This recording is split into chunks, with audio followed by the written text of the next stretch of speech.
Darren McCarty and Neil Rule can give. It's time for Big D Energy, live on Woodward Sports. Join four-time Stanley Cup champion and legendary badass Darren McCarty and the golden voice of Neil Rule, Monday through Friday, 11 a.m. to 1 p.m., as they give their takes on all things Detroit sports. The number one midday show in Detroit is on. Welcome to Big D Energy. Hey, what's going on, everybody? Welcome to Big D Energy live on the Woodward Sports Network. I am Flannel Sam, filling in for Neil Rule, and the man to my left is the great Sean Belizian, filling in for Darren McCarty. We got KG in the audio booth, and we got Spencer Raxter in the TD booth. Hello. And hello to you too, Spenny. Such a say hello. You know what? I was just about to mention that. Thank you guys in the chat for sticking with us through a not a Victory Friday, not even close. I know these aren't the easiest shows to listen to and aren't always the easiest shows to do, but we got to do them. We got to have a little bit of a therapy session. And I think that when it all evens out, when everything plays out, everything will be just fine. We'll keep telling ourselves that. I'm terrified. I said this to the guys as soon as I walked in today. I don't know how you guys feel. I'm terrified of game number 5 for a myriad of reasons that we'll get into. Yes, if you're going to go into game 5, you'd rather have the best pitcher in the world at your disposal than not have the best pitcher in the world at your disposal. But I'm terrified. I'm not going to. And listen, it's kind of funny. We were talking about this. If you don't mind, Flannel, sure. I'm going to bring up a story. Sure. A lot of Michigan fans told themselves, no matter what happens this year, okay, I'm basking in the glow of the national championship. That's a fine idea. It is. It's a fine idea. I'm with you. But as Flannel admitted to me, about 10 minutes ago, that's all it is. It's an idea. Because then you start to see the new, and then you start to get your hopes up or your hopes dashed or anything like that. And I've heard a lot of people use a term like this, okay? I'm not worried about it. The Tigers are just playing with house money, right? Mm-hmm. How many times have you heard somebody say something like that? Bullshit. We're not on Fox, are we, Spenny? Nope. No, seriously. Not today. Like, bullshit. Yep. You're here. You want to win. I'm not going to sit back tomorrow night and go, golly gee, that was a great run, and the sky's the limit or anything. No, I'm gonna be pissed off, right? You're here. Here I go. Indians. It's the Cleveland Guardians. You want to beat them badly. So I'm sorry. I'm with you. I'm going to use your theory that you just brought up a few minutes ago. I'm with you, dude. I'm not going to take that tack, the house money tack. I'm not. You go win the damn game in Cleveland. The only thing that I will say about that is clearly to me, it's obvious that more of the pressure is on Cleveland. Not just this team this season, it's organizational pressure. They were the division winner. They did get home field advantage, and they haven't won a World Series since 1948. I know the Tigers, it's been a while too, but you look at Cleveland. They went to the World Series in 2016, lost. They went in 95 and 97, lost. They followed the World Series appearance with a 21-game win streak in 2017 and didn't get the job done. So as much as I agree, I'm not going to be watching it with the lens of house money. There's still more pressure on Cleveland. There's no argument there. There's no doubt about it. But I always say this. There are generations of fans, okay? And you're included. All three of you guys are included, right? I know you're sick and damn tired of hearing about 1984. Oh, big facts. Hey, wow, there's another 1984 reunion. While those of us that were of age were going, it's so cool. Oh, man, the memories, 35 and 5 and all that stuff. You guys don't want to hear that anymore. There are generations now of Tiger fans that don't know what it's like to win a championship. There are. And because of that, I think there's a lot of that is kind of floating around the room. I mean, really, what's the difference if you're a young Cleveland fan, or your Flannel Sam, or your KG, or your Spencer? What's the difference between 1948 and 1984? You guys have never experienced it, right? Yeah. I mean, for some of us, a lot of us, I say it all that I was so sick and tired of hearing about 1968. I knew everything about a freaking team that won a World Series before I was born, but it was crammed down our throats. I know you guys are like that. My son's like that. My son, we had season tickets for years, and he was like, are they doing something 1984 again? And how on earth could I blame him? So, I want your 1984, your generation. You guys, I want you guys to see your own 1984, damn it. I mean, 2023 Michigan's pretty cool. Right. I was going to say that. 2023 Michigan is pretty cool. And we're going to break down the game a little bit more in the coming segments, but I just got to read this from Just a Fan. I think he was directing this at Neil, but I think I can be a little bit of a liaison for us to break bread. Question for the experts of WSN. How did the Guardians score their winning run? Was it a bunt? I was told bunts are no longer a part of baseball. Was I lied to by the experts? Here's what I will say. A lot of tone in it. I am philosophically against bunting the way that Neil is. I will say that. I don't like it. I never like it. Same. However, I do have to acknowledge that squeeze play worked. But what you have to acknowledge is that was not David Fry's biggest blow of the night. He also had the go-ahead 2-run homer. So bunting worked, but David Fry's value to that game was a lot more than just that squeeze play. I don't like giving away outs. Sure. I just don't. And you know, for every time that you could say bunting worked, I mean, we could play this game if you want. We could talk about where it didn't. How about the pop-up bunt to Torque at first base? I mean, those are the types of things. It worked for them. They played it well. Props. And again, that's part of the reason why I'm not going to lie to you. I'm a big baby right now. I'm a big goo-goo baby. I'm terrified of Game 5. Terrified of Game 5. Come on, because man. Cleveland is a team that can manufacture runs like that. And listen, I'm going to say it now. Tarek Skubal is the best pitcher in baseball. Period. We all know it, okay? What is the likelihood he can continue this? And what I mean by that is exactly what he's done this postseason. I mean, 13 innings, he hasn't given up an earned run. What is it? 7 hits. It's insanity. Okay, what if he goes out and just has a good outing? I hate the term, by the way. Can I just a small tangent for a second? Quality start is such a bad term. I'm sorry. I can't stand it. It drives me out. There's nothing quality about a 4.5 ERA. A guy goes out there for 6 innings, gives up 3 runs. What if he goes out there, gives us 6 solid innings and only gives up 2 runs? Okay? It might be a 2-1 game. That's what's terrifying about the prospect of this. And then we're going to have to deal with people, some of the lessers out there. Oh, scored his biggest game. What the hell happened? And it's just like, oh my gosh. Those are the things that my brain's thinking about before Game 5. Well, and that's where we have to really set our expectations of Tarek Skubal, because to me, if he goes out and throws 6 innings and 2 earned runs, that's more than doing your job after 13 innings in a row of shutout baseball. It's just that's where the Tigers' bats have to come alive. And I'm confident that whoever that Cleveland throws out there, whether it's Matthew Boyd or somebody else, that the Tigers can scrape across 3 or 4 runs. Because they have to. You have no choice. At that point, there's no excuse. You can't let, and I'm just going to use Matthew Boyd because we don't know, and that's how their rotation would go. If it's Matthew Boyd and you let him shut you out again 4 2/3, that's on you.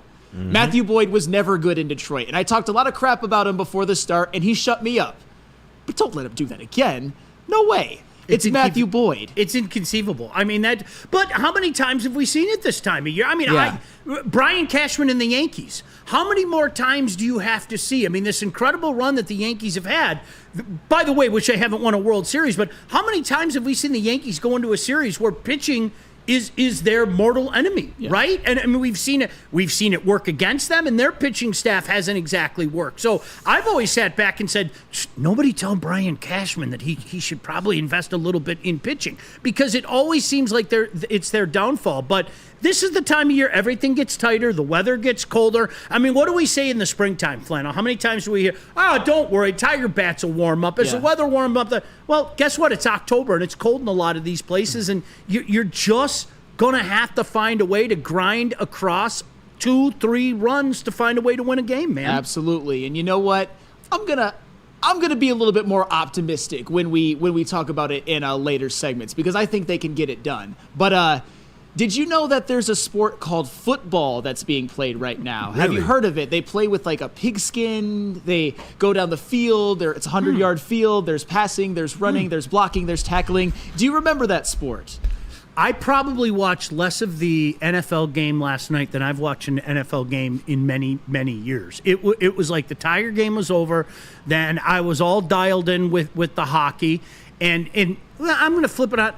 and I just turned it off. Like, honestly, wow. I had no, and I'm usually all in on Thursday night, and now not last night. It's amazing how that works out, isn't it? Yeah, and I guess I can say that I wish the Seahawks would have won. I think moving forward, the 49ers are obviously going to be a bigger threat than the Seahawks, but right now, I don't even care that they got the win, because last night it was just so irrelevant given what else is going on. And one thing, the Lions, they have a game against the Cowboys coming up, and we're going to do a lot more previewing as the show goes on, but news just broke, and I know it's going to absolutely break Spencer Raxter's heart. Maybe not. We'll see how it goes, but Kirby Joseph is on the injury report. Yeah. Hamstring, questionable.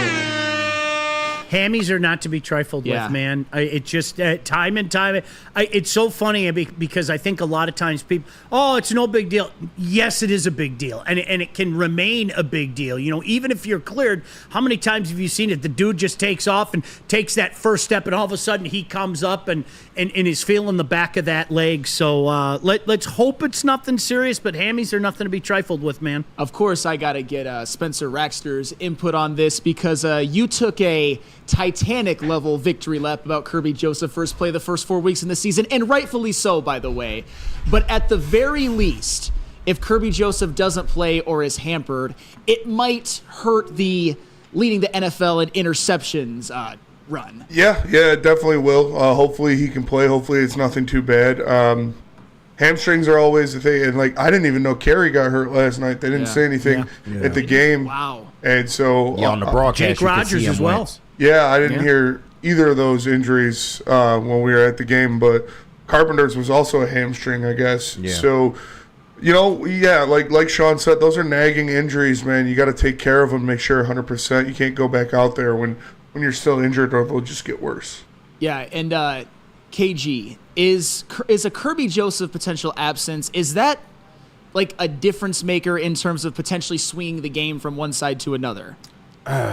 Not in this particular game, because I just feel like the Cowboys just don't have enough. But ultimately, yes, because Kirby Joseph has been one of your better ball hawks all year. I think he accounts for most of the defense's takeaways this season. So you need a guy like that definitely on your back end with a new secondary that a lot of teams are testing. I mean, TA, he's been getting flagged a lot. A lot of teams are coming after him, and Carlton Davis, man. So you would love to have Kirby back there, but I'm sure they can find ways to supplement it, especially with Brian Branch being back in the fold. You bring up such a great point, KG, because I always say this. If guys like us are seeing this, what do you think the Cowboys are seeing in the film room? Of course. They are looking at this. They are licking their chops. They know what they do well. They know what they don't do well. They can't run the ball. Okay, so I mean, this might be, for all intents and purposes, a Mike Mart special where he just sits back and says, why would I run the ball? Why?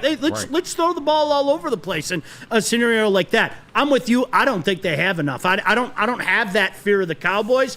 I hope you guys aren't reminding me of that on Monday, but I don't have that fear of the game at all looking ahead to this one. I would say, for the most part, I agree. It's just that Kirby Joseph, to me, especially if he is still out as well, he's a difference maker. Sure. He's shown himself to be a difference maker. He's led the Lions in interceptions, wire to wire in his Lions career, and his coverage has been absolutely spot on this year, dealing with a better secondary around him. But coming up next, we talked a little bit about the Tigers-Guardians Game 4 last night, but we're going to get into the nitty-gritty of the game. But first, tell us about Dispo.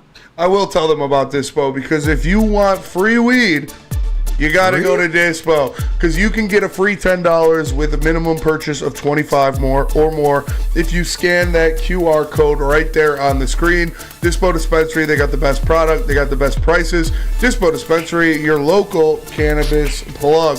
Absolutely. And of course, New Holland. Tangerine Space Machine is the easy drinking IPA with out of this world flavor. Smooth and juicy with a refreshing crushability. Takes your taste buds to the moon with Tangerine Space Machine. Grab yourself a can of this intergalactic hazy goodness. The official beer of outer space, brewed by New Holland Brewing Company in Holland, Michigan.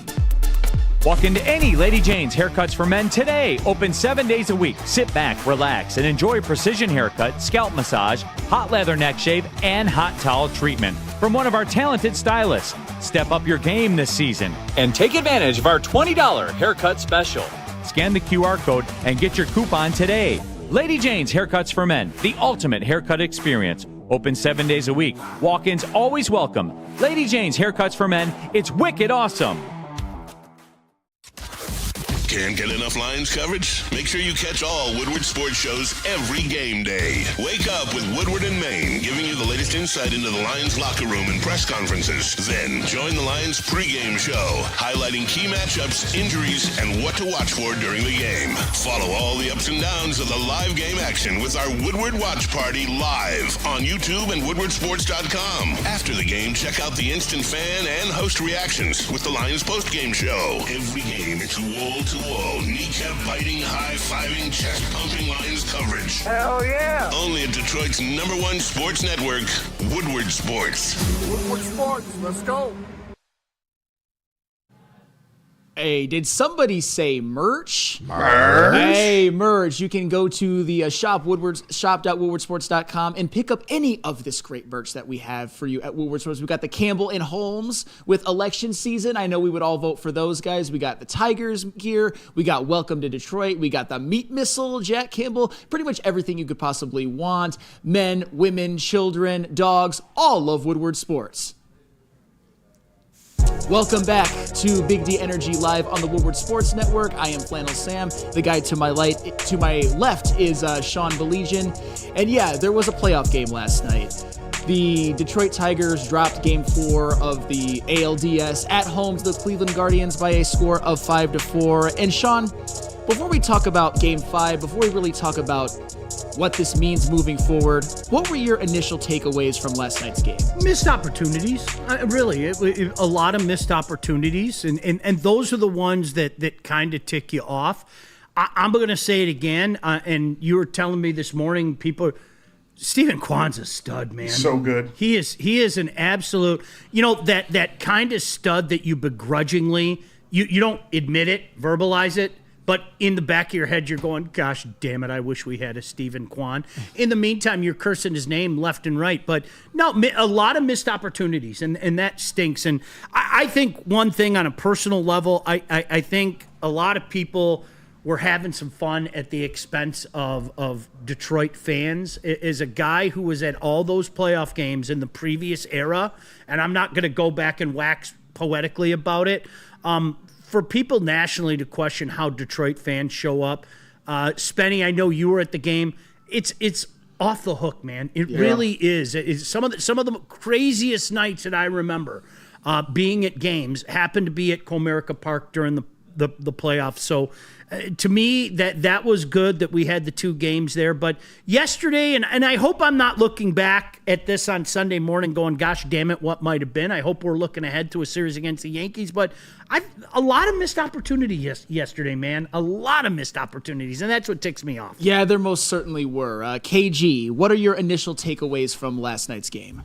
They didn't play bad. Cleveland just played better. Your young guys at this point in the season, you got to just trust, that they'll make the plays to get the job done. And they did leave some plays out there, man. We talked about it earlier, the Torkelson miss running the bases, the Winfield Perez drop at the warning track.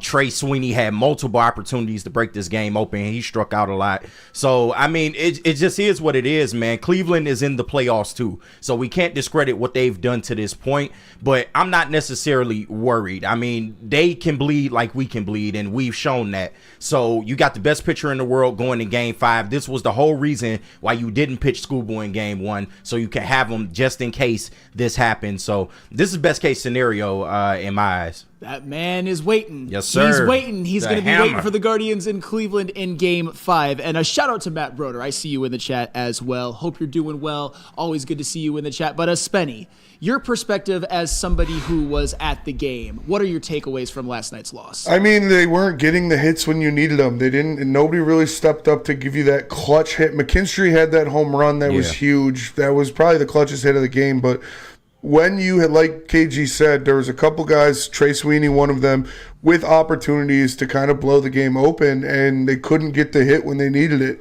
And that's what it comes down to in the playoffs. It comes down to getting hits with runners in scoring position, and they couldn't take care of business.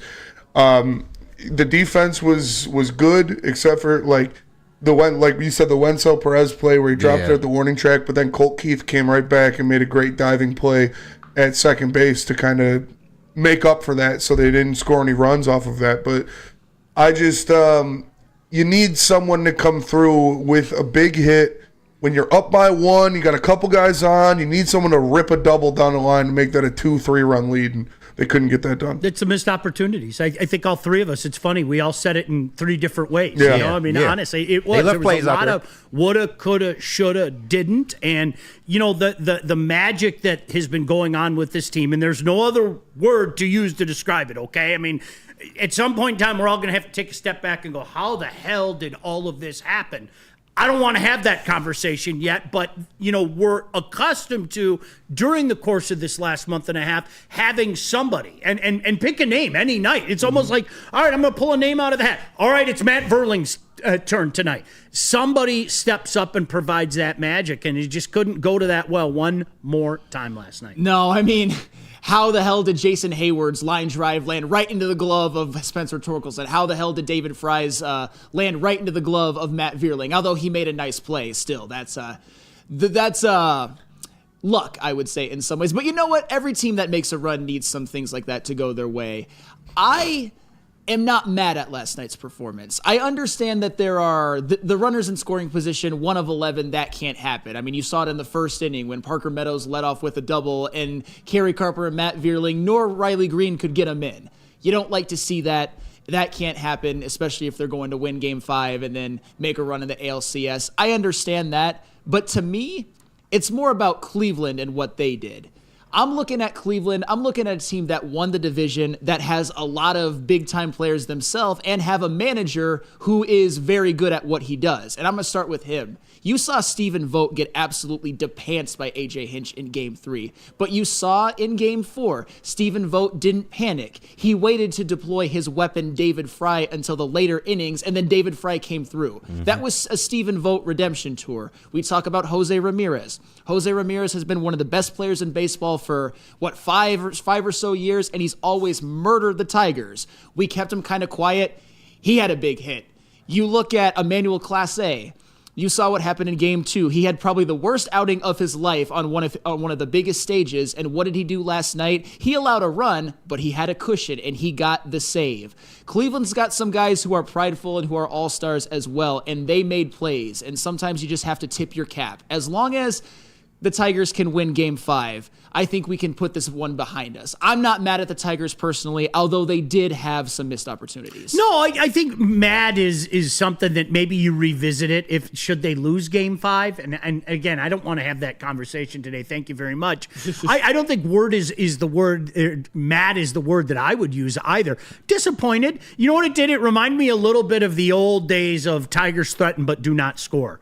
Remember those fun games where we would play that game left and right? It reminded me a little bit of that, but I'm with you. I have a healthy respect for Cleveland, and I think they're probably in the same position that we're in right now in this regard, okay? I think everybody knew the last few years, this wasn't a team that was going to go win a World Series, right? Oh, it's cute. Isn't this fun? Ha ha, giggle, giggle. Well, all of a sudden, the way you see things shaking out this year, is there potential for a team like Cleveland, or dare I say, the Tigers, to go knock off the Yankees? Absolutely. Yes. Absolutely. Yes. Don't kid yourself. And then when you're in the World Series, anything can happen. And I know a lot of people are sitting back and going, well, the Dodgers are going to find a way. Are they?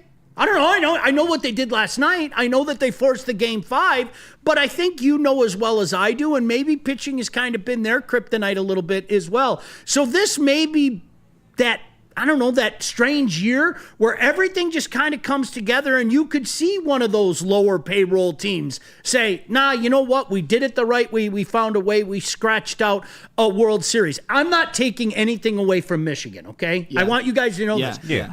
But I've heard a lot of people say if there was an opportunity last year for somebody to break the SEC hex, it was last year.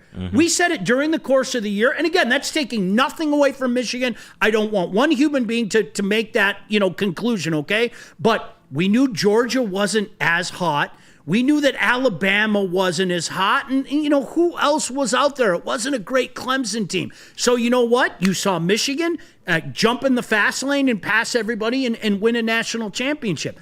Could it be that type of scenario in the MLB this year? I don't look at any one of these teams and go, oh my gosh, how can you beat fill in the blank? I really don't. And that's what's pretty cool about this scenario. I mean, you mentioned the Dodgers, and I don't want to get too ahead of myself because the only way that the Tigers will be facing the Dodgers is in the World Series. Yamamoto got rocked. Flaherty didn't have his best game. Walker Buehler got absolutely shelled, and he has not been the same since coming back from injury. So the Dodgers, they've got a lineup that is a force to be reckoned with. They got Betts, they got Ohtani, they've got Freddie Freeman, although he missed last game. They got like Teoscar Hernandez, Will Smith, on and on and on. But there's no juggernaut team. And even so, the playoffs are random. You see how often it happens where some guy will come out of nowhere and just make an impact. You see the 2018 Red Sox. I've given this example. Stephen Pierce was the World Series MVP. Right.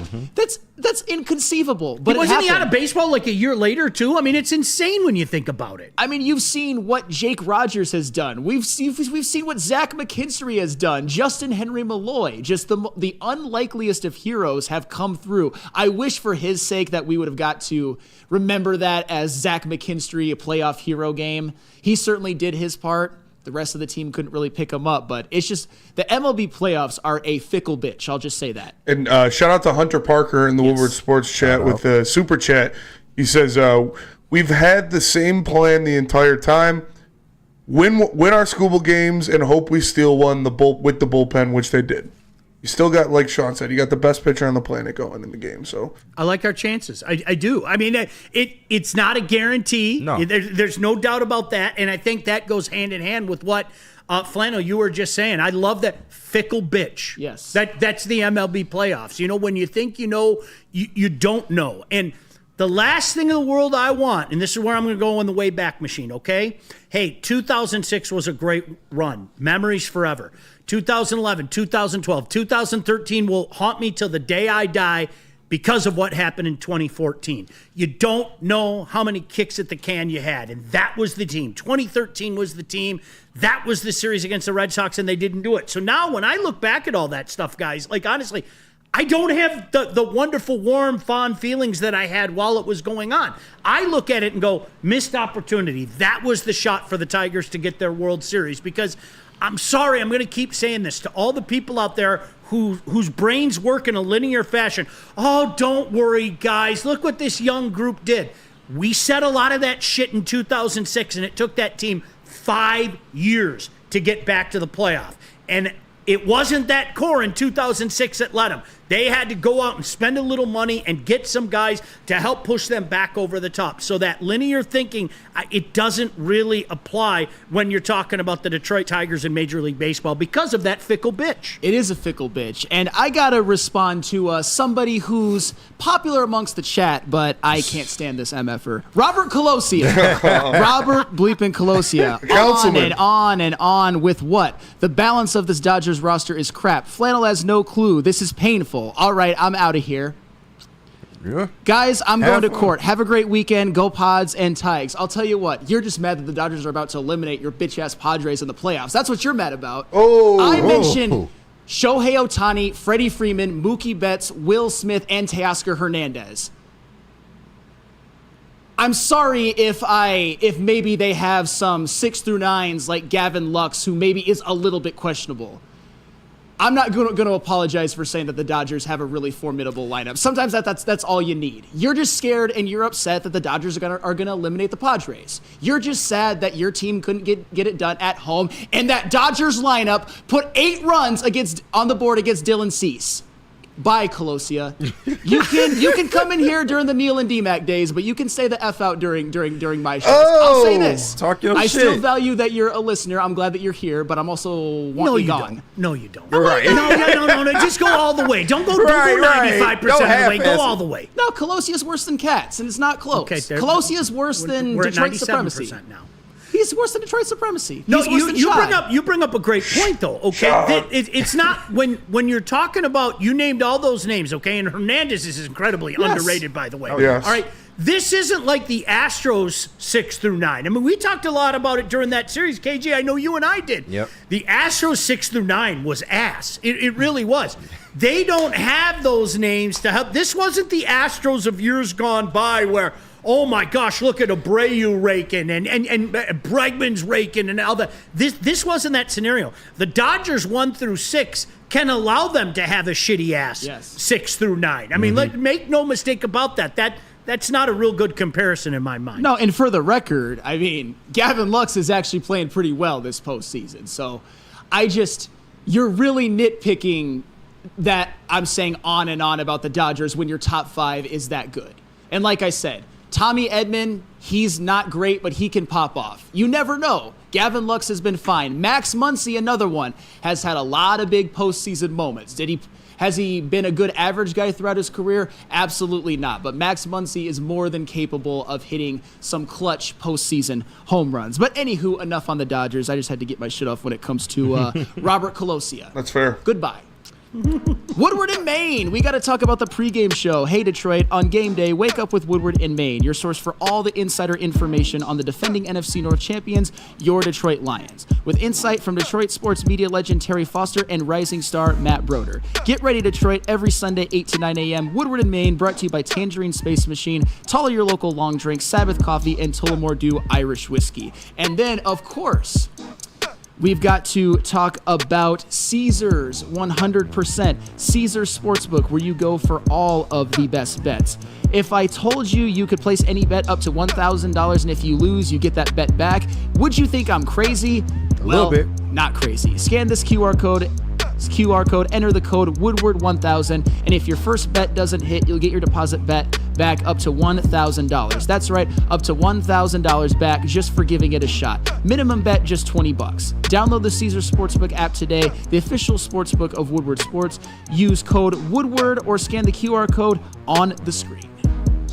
Feldman Chevrolet, Michigan's #1 Chevy dealer, is kicking off the game with the best prices on all cars, trucks, and SUVs, like this 2024 Silverado for just $296 a month, or this 2025 Equinox for as low as $371 a month.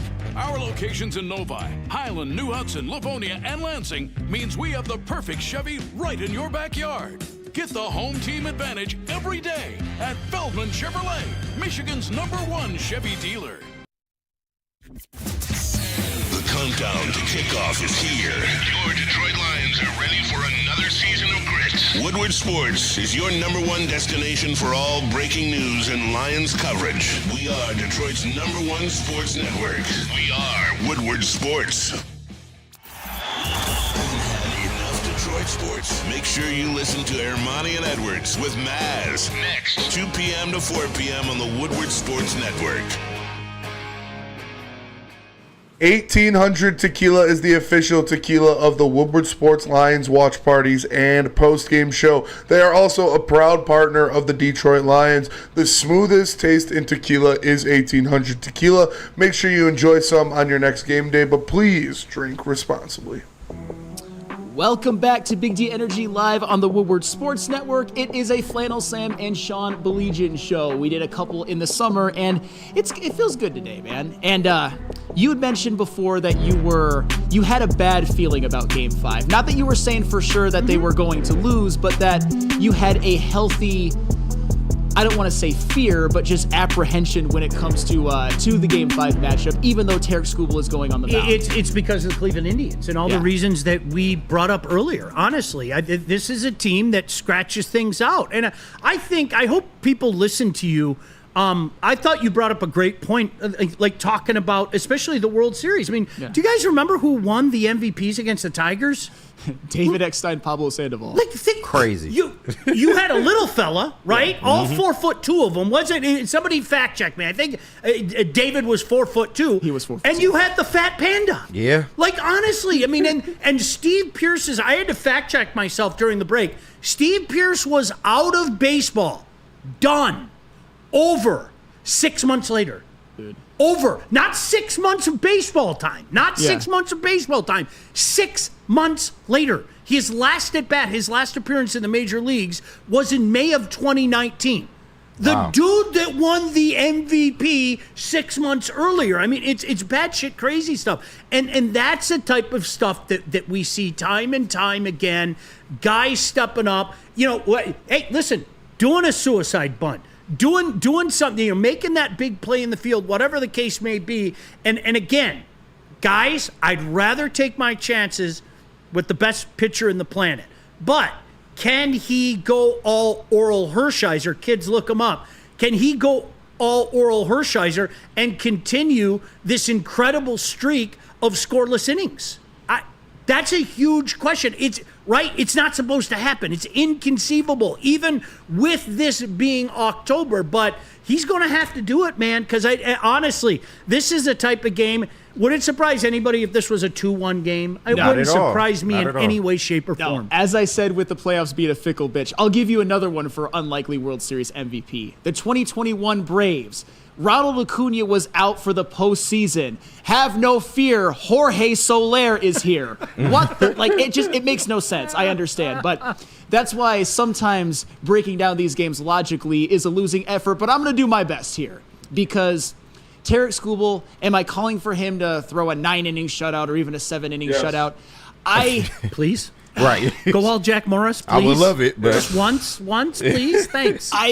It definitely could happen, and I wouldn't be shocked. However, if he goes 7 and gives up 1, if he goes 7 and gives up 2, if he goes 6 and gives up 2, I still think the Tigers will have enough to win because, as I mentioned earlier, the Cleveland Guardians do not have a starting pitcher that, at least on paper, is unhittable or somebody that the Tigers can't touch. And if they're going by the rotation that they have been going through, it's going to be Matthew Boyd. And no disrespect to Matthew Boyd, I'll never do that again because after I did that, he shut out the Tigers for 4 2/3. I think if he goes again or if it's anybody else, the Tigers need to get on whoever it is early. Do like what they did in Game 3, where they scored right away, where Parker Meadows got on base and Riley Green knocked him in, and then in the 3rd inning, Veerling had that sacrifice fly to make it 2-0 and put all of the pressure back on Cleveland. Organizational pressure. Make the Cleveland Guardian fans squirm a little bit. Make Stephen Vogt maybe panic again like he did in Game 3, because you're also facing the prospect of being down, and maybe you're going to be seeing Tarek Skubal for 3, 4, 5 more innings. I don't like that formula if I'm Cleveland, and I think the Tigers will win that game because I can't live in a world where Matthew Boyd, for example, shuts out the Tigers again. It won't happen. They're going to get to the starter early. Well, there's good news here because I'm a big believer in aura, okay? And I think Class A came into this series, rightfully so, with aura. Mm-hmm. And in life, so many things can be touched by Rocky IV, the cinematic triumph that is Rocky IV. And it really is that scenario when Rocky finally cut Drago. Remember? And Duke screaming, he's cut. Okay? You know what the Tigers are doing right now? They're doing that same scene. They're going, you see, he's not a machine. He's a man. They can get to him. And he knows they can get to him. Didn't he look a little amped up yesterday? Remember the stare down? He wanted that yesterday. That's not Class A. Yeah. That's not, you know what I mean? It was like he took it personal because he knows they touched him up. So in the back of the head, he knows that the Tigers got to him a couple times. And most importantly, in the back of the Tigers' heads, they're not going up there going, oh, geez, what are we going to do against this guy? You know, that's the one thing that Cleveland's got to be doing right now.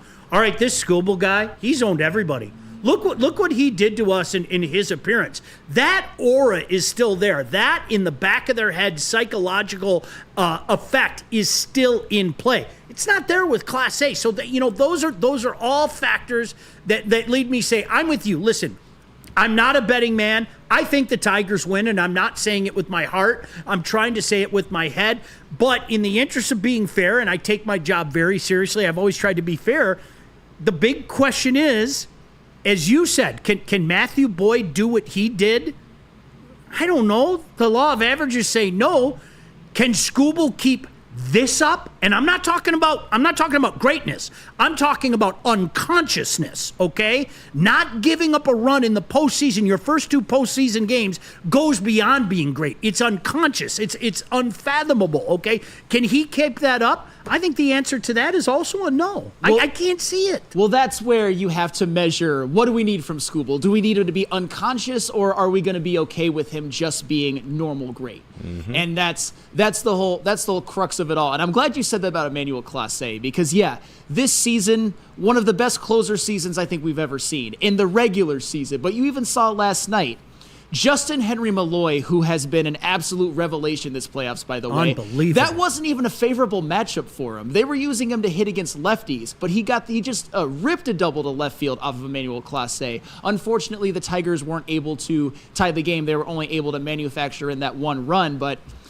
Emmanuel Clase has shown to be hittable. I mean, Jake Rogers got a hit off of him. Trey Sweeney, is that his only hit of the playoffs? I'm not sure about that, but it very well might be. It was off of Emmanuel Clase. Kerry Carpenter, who there's a potential issue with him as well, got a hit. So I want to say that if before the series I said to myself that the Tigers have to get hits off of starters and touch up the starters because they're going up against Cleveland's bullpen, even going into the 6th or 7th down is a losing proposition. Maybe it's not. I still don't like it. I still don't like the prospect of looking at like Cade Smith and Tim Herron and Gaddis and Clase to close the game, but it's not this air of invincibility.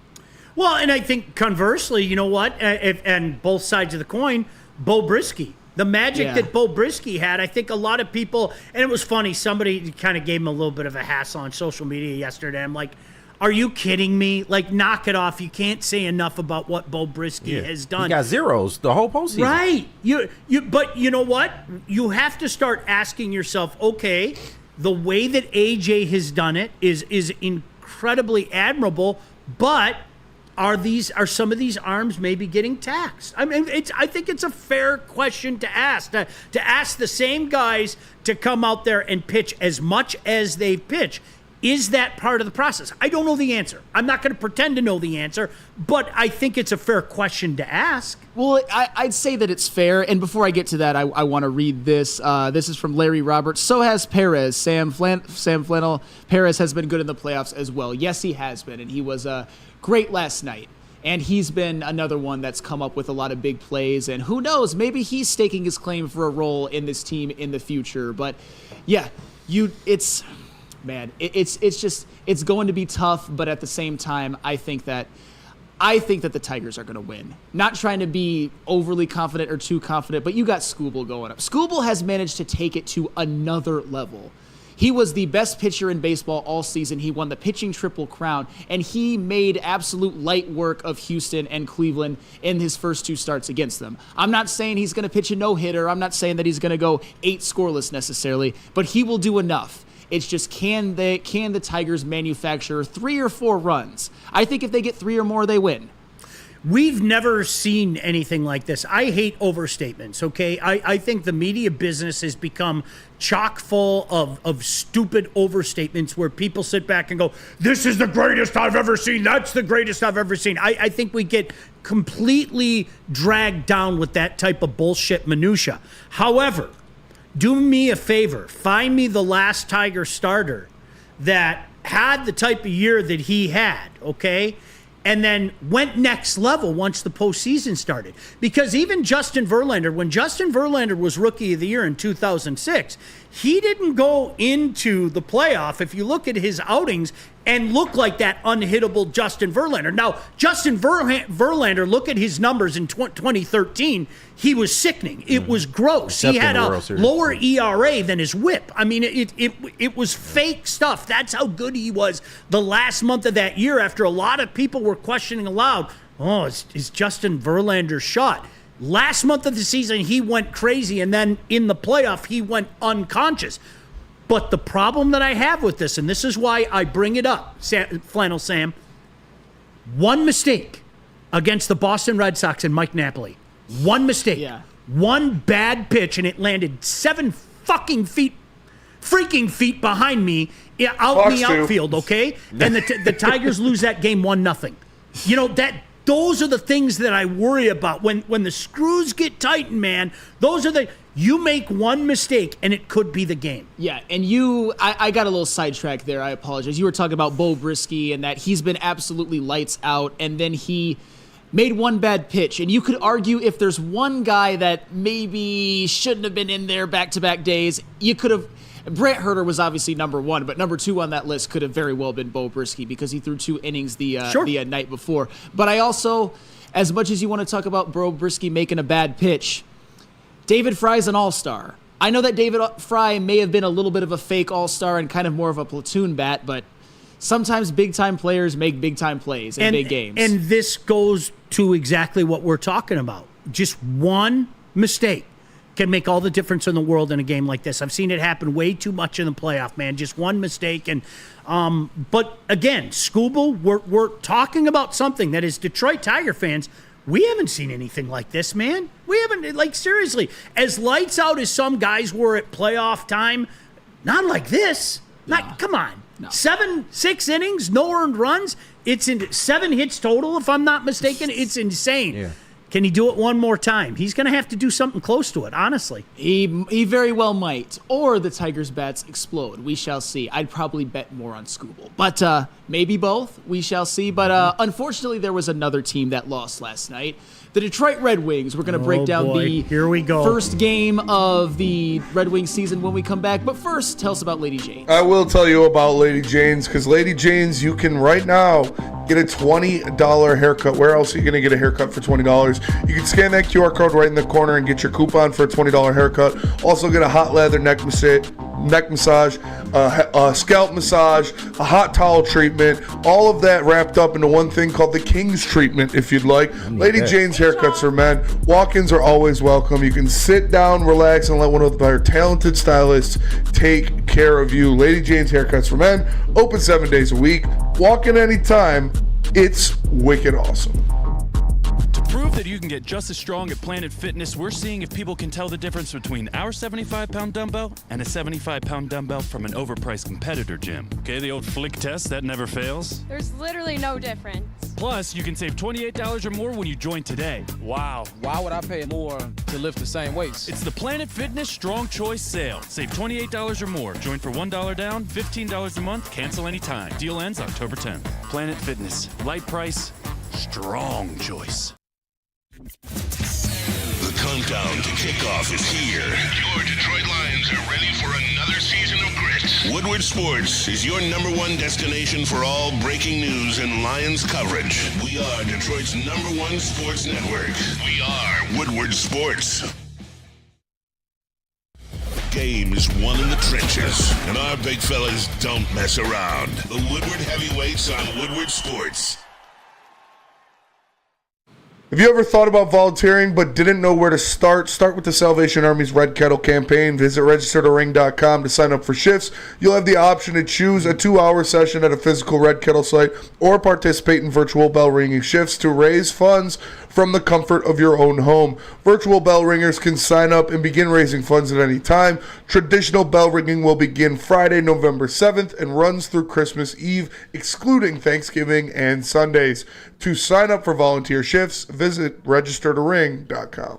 Hey, welcome back to Big D Energy Live on the Woodward Sports Network. It is the Flannel Sam and Sean Belegian show. And before we move on to the Red Wings, nobody in the chat. Sean, can Scooble be like Josh Beckett? Love my fish. Oh yeah, Marlins. That makes sense. That was, man, yeah. Jeez, Pete. Good. Sometimes you see that stuff, man. I mean, just to go on a run like this is. We as Tiger fans have never seen it, though. I'm going to keep saying that. We haven't seen it. We've seen some great performances and great seasons, but to put together the season that he had and carry that into the playoff to this level, we've never seen anything like that. You know, somebody here we go. If you want to go on the way back, what about Mickey Lolich? Well, it wasn't like Mickey Lolich was this disgusting entity during the regular season. There was a guy by the name of Denny McClain that won 31 games that year.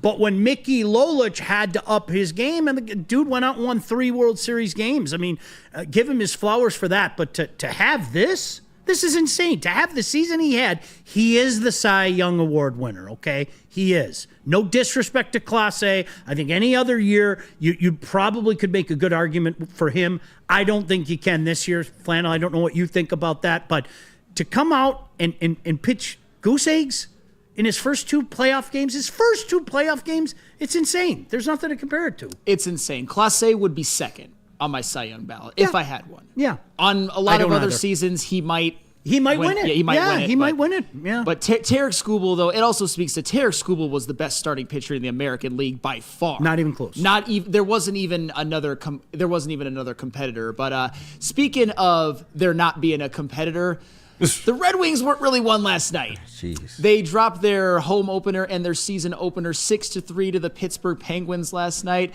What did you see in Game 1? To the people out there like you,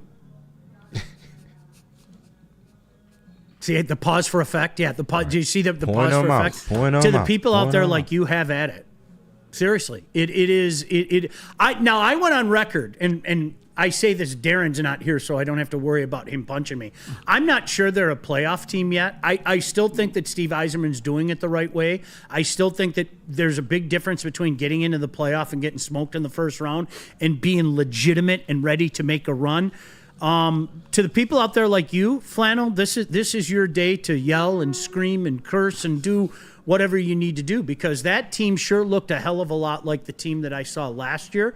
I think some of the things, for those of you that watch the exhibition game, I put nothing into exhibition. Nothing. I just don't. I never have. I never will. I don't think you should either. But to the people out there that do put something into exhibition, how many times did you hear somebody say, "What's wrong with the Red Wings?" Well, last night, they looked like the team that you saw in exhibition. Goaltending is going to be a problem all year. I'm sorry. Like, if you haven't figured out the Alex Lyon yet, you're never going to figure it out. This is a guy that's going to be good for a little while. It's not sustainable. It hasn't been sustainable in his career. Is Stevie trying to catch lightning in a bottle, as he's done a few times in his career? Bringing up the guy that is in his late 30s that can go on a magical run. Dwayne Rollison comes to mind. Is that his Cam Talbot this year? I guess we'll have to find out. But not a good first game at all at LCA. No, and Tactile Puma 58 says in the chat, improved defense, improved goaltending, in quotation marks, of course. But Spenny, I'm sure you didn't get to catch much of the game because you were at the Tigers. But 6-3 loss to the Penguins. What do you think? I know it's just Game 1, but it was ugly. Yeah, it was ugly, and you hate to see that. But, I mean, I hate to say this, but kind of saw it coming based off of what happened to the Penguins in their home opener, going out there and getting blown out 6-0. Like, you're like, great okay, point. Great point. They're going to come out here. They're not going to allow themselves to win the second game or to lose the second game of the season after getting blown out in their own home opener. But that's no excuse. The Red Wings definitely, the defense still needs some work. We'll see what happens. And I know Husso won the goaltender one role in the preseason, but I thought it should have been Talbot. I mean, we'll see what happens. I'm sure he's going to get a go here pretty soon. But Ville Husso and the defense need to be better. You can't be giving up 6 goals in your home ice. I don't care if the Penguins were pissed off. You can't. I don't think they have a de facto number one right now. Yeah. I'm serious. I don't. I think, to be honest with you, Lalonde's waiting for somebody to say, I'm going to take that. I honestly, Spenny, I don't think they have a number one right now. I'd like to go ahead, rant. No, go ahead. I'm not going to rant because at the end of the day, with all that's being said, it was Game 1 of 82. However, when I talk about the Red Wings as a team that I predicted to go to the playoffs, I look at that as just me more setting expectations. I think there were a lot of potential red flags about this team moving forward. And one of them, I think in particular, when it comes to the defense and when it comes to the goaltending, is that your top 4 pairing defensively is Seider and Sherratt, and then Edvinsson and Petrie, and your starting goaltender was Ville Husso. That's not good enough. That's got to be one of the worst in all of the NHL, like of all of the NHL, because I hate to break it to you about Ville Husso. He has never been good in Detroit, and he never will be good in Detroit. In his 2 seasons where he started over 70 games in net, he has a save percentage that starts with the number 8. And we saw last night, and don't get me wrong, the defense did not do him any favors. When you talk about the goals that he let out before he was taken out of the game, I think half of them were his fault and half of them were the defense's fault. But still, it's just not a good combination. And you saw Simon Edvinsson didn't have his best game, although I think he will be better. Gustafsson wasn't great. Sherratt wasn't great either. It's just, there's too many red flags about this defense. I think that this offense will be fine. It was good to see DeBrincat get a couple of goals. It was good to see Tarasenko get one, but you allowed 6, and some of them were just the softest goals you'll ever see. I mean, what was it? I forgot his name. Got one from the blue line. It was Pettersson got one from the blue line. Husso allowed one of the easiest rebound goals I think you'll ever see in your life for the second goal of the game. I mean, you saw when Malkin just cut through the Red Wings defensive zone and then found O'Connor, who was streaking wide open. There was just almost no resistance. And that's been the story of the last couple of the years with the Red Wings. The defense is just not good enough. The offense may be damn near Stanley Cup caliber, but the defense might be their undoing. I know it's one game, but that was about as bad of a showing as I could have asked for. I think as well, when you talk about popping the 5-on-3 goal to make it look a little respectable, I think that's a little bit of an illusion as well. For me, I expect more out of the team offensively, from the depth up front. And I would hope everybody else should.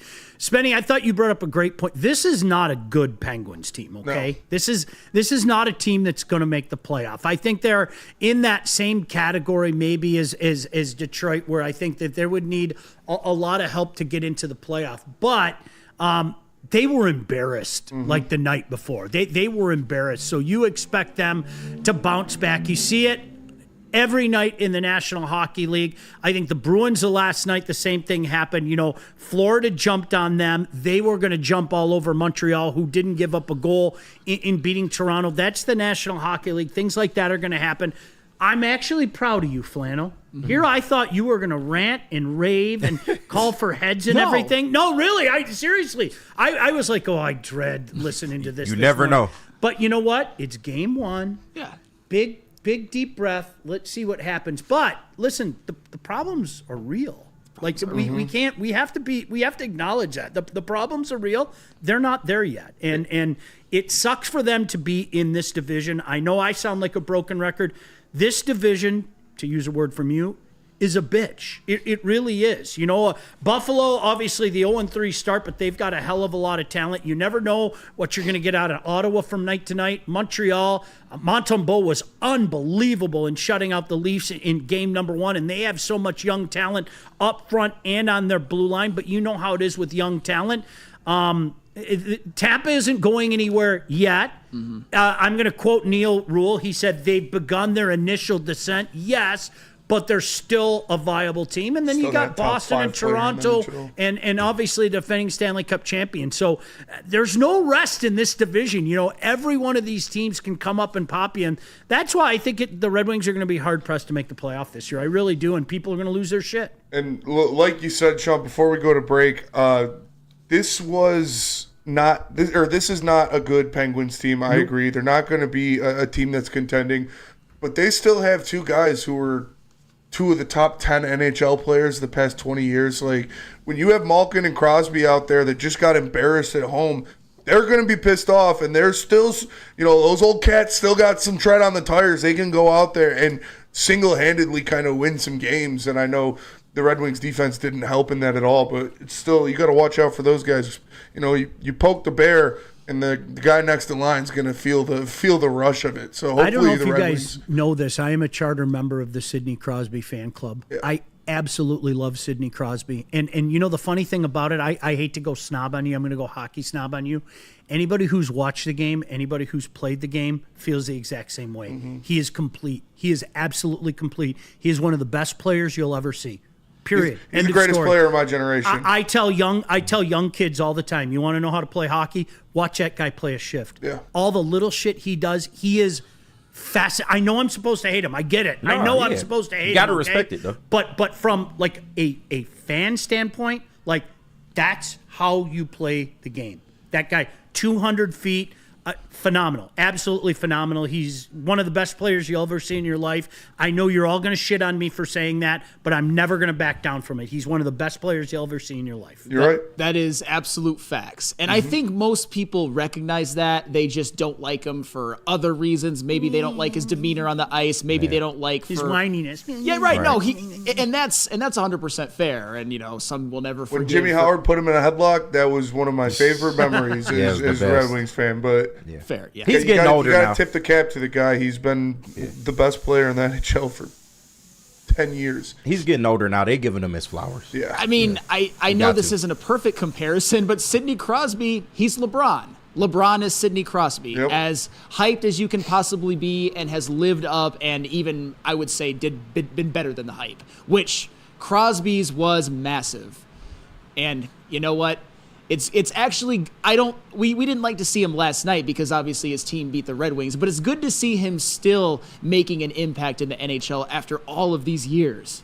I know the assistant coach with the Penguins, Mike Vellucci. I worked for him many years when he was with the Whalers, and Mike told me flat out, he goes, watching him every game from the bench, he goes, the shit that he does, like every shift, he doesn't have to.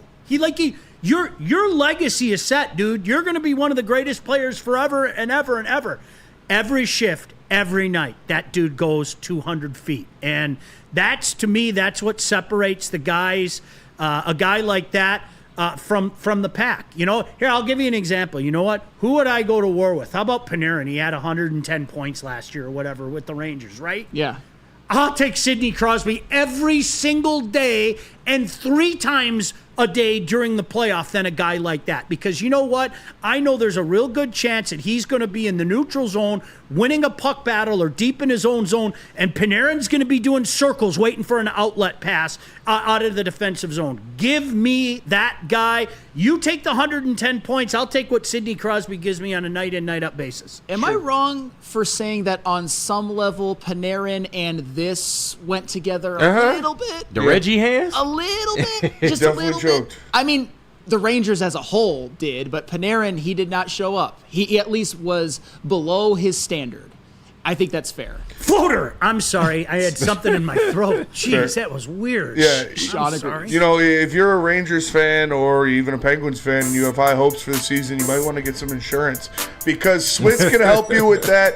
And if your insurance broker is slipping in fees, Mark at Swiss Insurance will take care of it. Just let him take a look at your coverage, and he can figure out if they're doing you wrong. Call him at 313-530-1698 or give him an email at mark@swissins.com. That's mark@swissins.com. Stop searching for a vehicle and start finding one. Les Stanford Chevrolet Cadillac makes it easy. We harness the power of multiple dealerships and own the biggest selection of GM brands in the area to get you the car you need. With the Les Stanford Group, you'll have access to 4 different dealerships, providing you with more makes, more models, and more choices. We're connected to more than 1,000 vehicles. And with so many high-quality CPO vehicles available, you'll find new car quality at pre-owned prices. You can start and end your search at lesstanford.com today.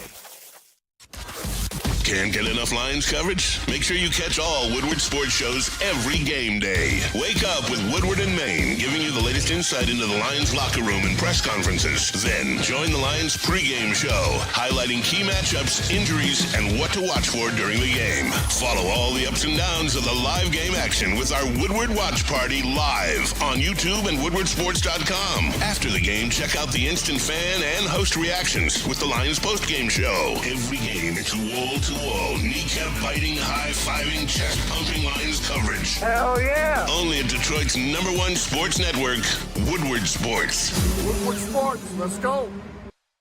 The Boys and Girls Club of Southeast Detroit. They got locations in Detroit, Belleville, Highland Park, and East Point. They got a football league. You can register for at 3C Sports at bgcsm.org. You can play for a championship. It's pretty cost-effective, only $175 per child. And on that said championship, you get to play that at Ford Field. So maybe some future Lions making their mark at Ford Field at a young age. It's a great organization. Sign up and register at bgcsm.org.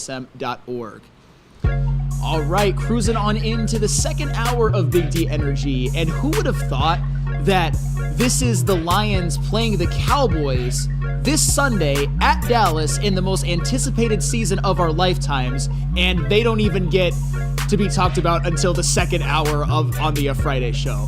But hey, you know what? The Tigers have earned all of the coverage, but I almost feel like the Lions have become a bit of an afterthought. I mean, who would have thought it? I can get used to it, though. I mean, and it's kind of funny because it goes back to last year as far as I'm concerned. You guys knew, KG and Flannel, as most Michigan fans did, that had the potential to be a pretty special season, right? A year ago, last August, September, you're like, all right, let's see what can happen. Maybe we can make a little run. Obviously, we know how that run ended. And I think a lot of people, I always use the analogy of a plate, right? Well, I'm going to go grab some of those Soroki wings, and that's going to take up a big part of my plate. For guys like KG and I got that pork butt on my smoker. I'm going to grab a healthy heaping of that. Ooh. You just didn't have a lot on your plate, a lot of room for the Tigers. So I think a lot of fans kind of missed Tarek Skubal ripping off his suit and going, hey, I'm the best pitcher in baseball. Because they had checked out. We were all excited about the Lions. You guys were all excited about Michigan. And so because of that, can I throw a little extra one in there? Sure. It sucks that Michigan State both have the bye week. Because I'll be man enough to admit it. You know what? I like to watch you. I do. When I'm not playing, I want to go see what Michigan's doing. Mm-hmm. And you guys probably feel the exact same way about Michigan State with the game coming up. So, in that regard, Flannel, it's like, the Lions are playing the Cowboys back in Dallas again. And we all know what happened last December 30th. And they can all say they're beyond it. I call bullshit. You know exactly what happened. We're going to hear the reported jokes and all that stuff until we're sick of it.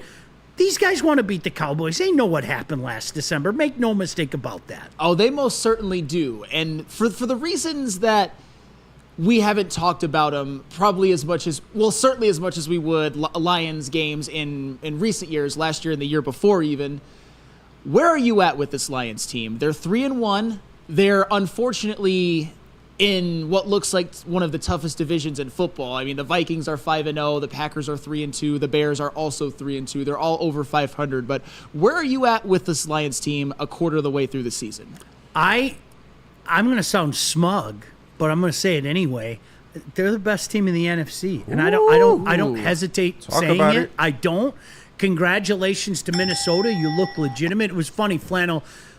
Neil and I were talking about this earlier in the week. Somebody said, "Well, oh my gosh, now we're behind Minnesota. What are we going to do?" You guys understand that can all change now in the span of 9 days, right? Yeah. Sir. If the Lions go out and do what they should do this Sunday and then go to Minnesota and beat Minnesota, guess what? That insurmountable lead that the Vikings have on the Lions is gone. It's just like that in the span of 9 days. It's a nice problem to have, and I don't want you to get mad at me when I say this because I'm going to bring up Patrick Mahomes, okay? Yeah. I'm going to bring up Patrick Mahomes and the Kansas City Chiefs, and I'm not putting the Lions on the same plateau, okay? But the Chiefs just go about their business. They know that they have to play better. They know that they've gotten lucky here, there, and everywhere.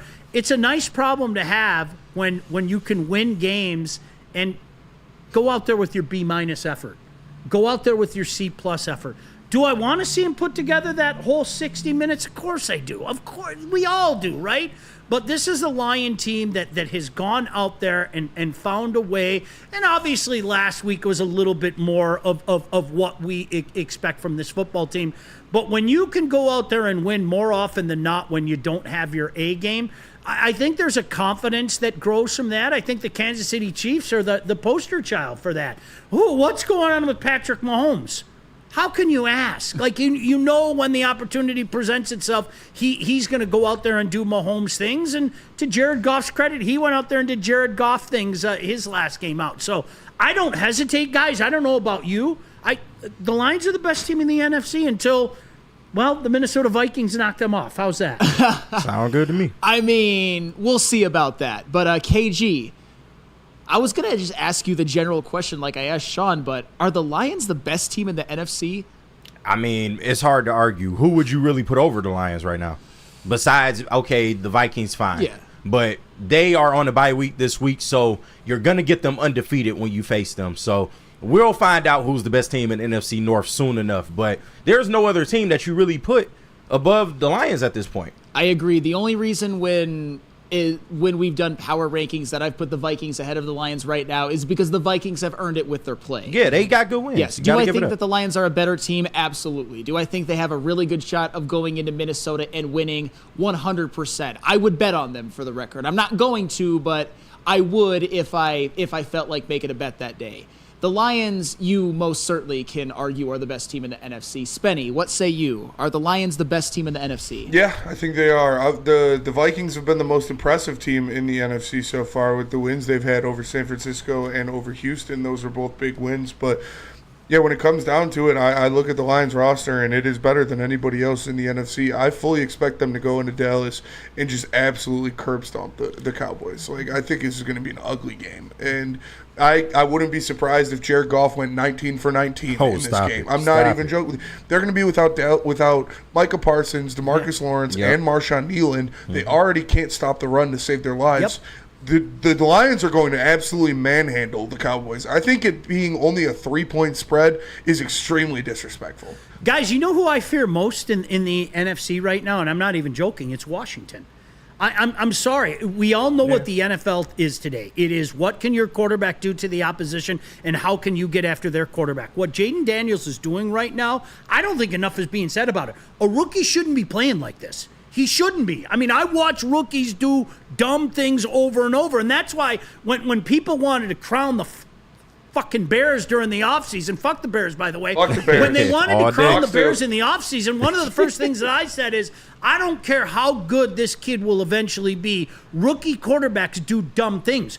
Jaden Daniels making it look easy right now. Yeah. He is, and I'm sorry. Like seriously, in the moment, you're in a playoff game, Sam Darnold or Jaden Daniels, who are you more afraid of, right? Do I think the Vikings have a better team? Yeah, probably. But quarterback play is so important in the National Football League. It is today. And I would be more terrified than Jaden Daniels. Now, look, if he decides he wants to look like a rookie at some point in time, you guys can all laugh at me and go, you're the guy that warned everybody about rookies. He doesn't look like it right now. He's downright frightening watching that cat play. No, he is. And the funny thing, too, is Jaden Daniels has, I mean, you could argue he's the MVP right now. I know it got brought up on Wake Up Woodward, and I bristled for a second, but no, it's not crazy at all. But also, Caleb Williams looks like he's figuring some things out as well. He does. Give him credit. He's played a couple really good games. He actually played a good second half against Indianapolis. They just weren't able to come back and win. But weaker teams, but nonetheless. I'm just, man, people, and this is where I got really off on a bad foot with like the Lions fans. I'm a big believer in Caleb Williams. I was mad that the Bears got him. Yeah. And I've bristled a lot at the idea that Caleb Williams was basically a combination, that he was going to be a combination. This is the vibe that I got from the chat. And this is a little bit of hyperbole, but that's what I do. That Caleb Williams was basically going to be a combination of Ryan Leaf, Satan, and Liberace. That's the vibe that I was getting. And I'm like, what the F are you because he's a little flamboyant. No, I get that. I thought it was funny. Can we get AI to work on that? Is there any way we can get a picture of Satan, Liberace, and Ryan Leaf. And Ryan Leaf. All right, AI, do your work. That's hilarious. That's a good one. And I'm just like, what the F are you talking about? Yeah, he's got some things to clean up. And yeah, it looked really bad for him at the beginning, but he's got more talent. I think he's better. He's got more talent than you think. His escapability and ability to make plays off script, I think, could be Mahomes-esque, and he's better from the pocket than you think. This isn't the time to glaze the Bears, I understand, but we're talking about rookie quarterbacks. Jaden Daniels is obviously going to be a problem within the conference for many, many years, but Caleb Williams isn't looking so bad either, and I'm still upset that the Bears got him. Well, and it's funny because Sean Payton, I mean, look, Bo Nix is doing some things that nobody saw, okay? Yeah. But Sean Payton is also thoroughly frustrated with Bo Nix. Why? Yeah. Because rookie quarterbacks do dumb things. I mean, set your watch to it. And that's why all the people that wanted to crown the Bears today, I got to reiterate it, all the people that wanted to crown the Bears this year, not with a rookie quarterback. Again, It's early. Washington's only 4-1, but my goodness gracious, what I've seen out of that Jaden Daniels kid, he's just making it look too easy right now. That would terrify me down the stretch. It really would. Oh, yeah. And I can't stress this enough. Jaden Daniels is the obvious front-runner for Rookie of the Year, and he damn well might win MVP. By the way, suck it, Chase. Guys who watch Wake Up Woodward will understand. That wasn't his best work. Suck it, Chase. And let me tell you guys about Mark White. Mark White will save you up to $5,000 when you're looking to buy or sell a new home. You can visit them at markwhitesells.com or call 248-290-8242. Again, he will save you up to $5,000 on your closing costs when you're looking to buy or sell a new home. Call him at 248-290-8242. Mark White will get you right. What about Second Best? Second Best, of course, where all of the pregame shows happen.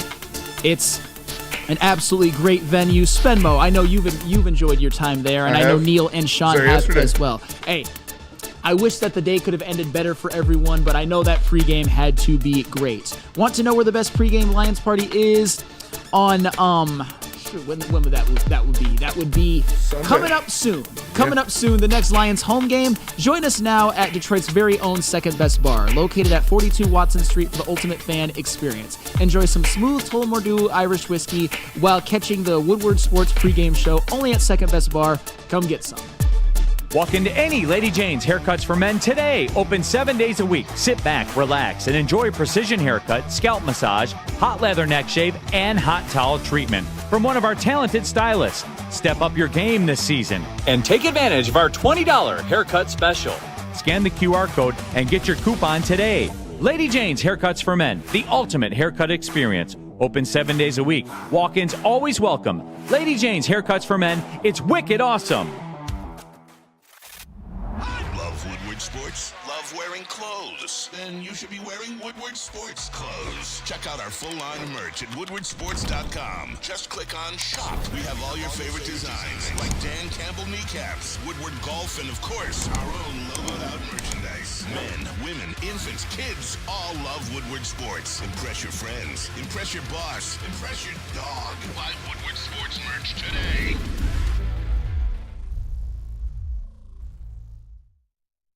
Since 1996, Feldman Automotive has been driven to provide a fast, convenient, and first-class car buying experience called the Feldman Advantage. With 18 locations, there's a Feldman dealership in your backyard. Visit feldmanauto.com to find the location nearest you. Feldman Chevrolet, Detroit's #1 Chevy dealer.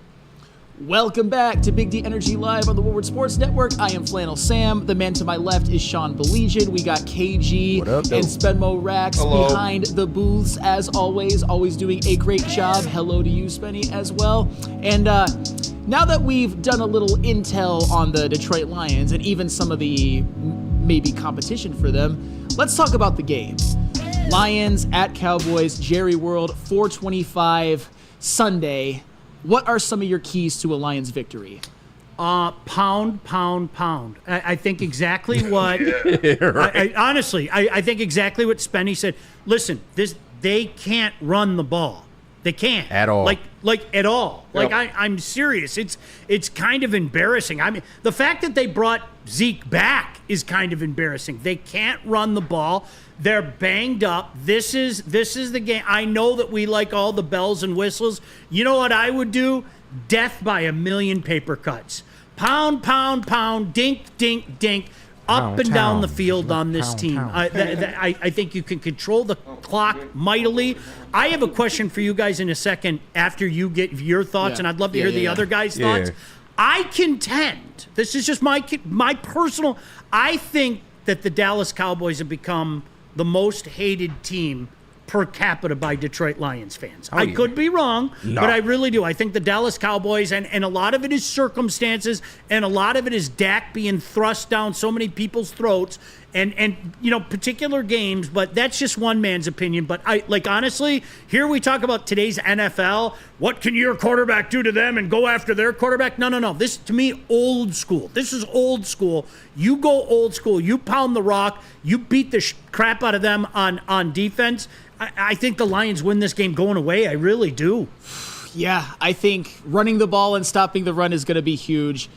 Rico Dowdle and Ezekiel Elliott being your running back duo, that's an embarrassment. It is. Well, I mean, this version of Ezekiel Elliott, not 2016, not when he was great, but this version. And usually I like to give respect to opponents because anybody can beat you any given Sunday. Agreed. But when it comes to the Cowboys running back room, they're not even rushing for 30 yards this Sunday.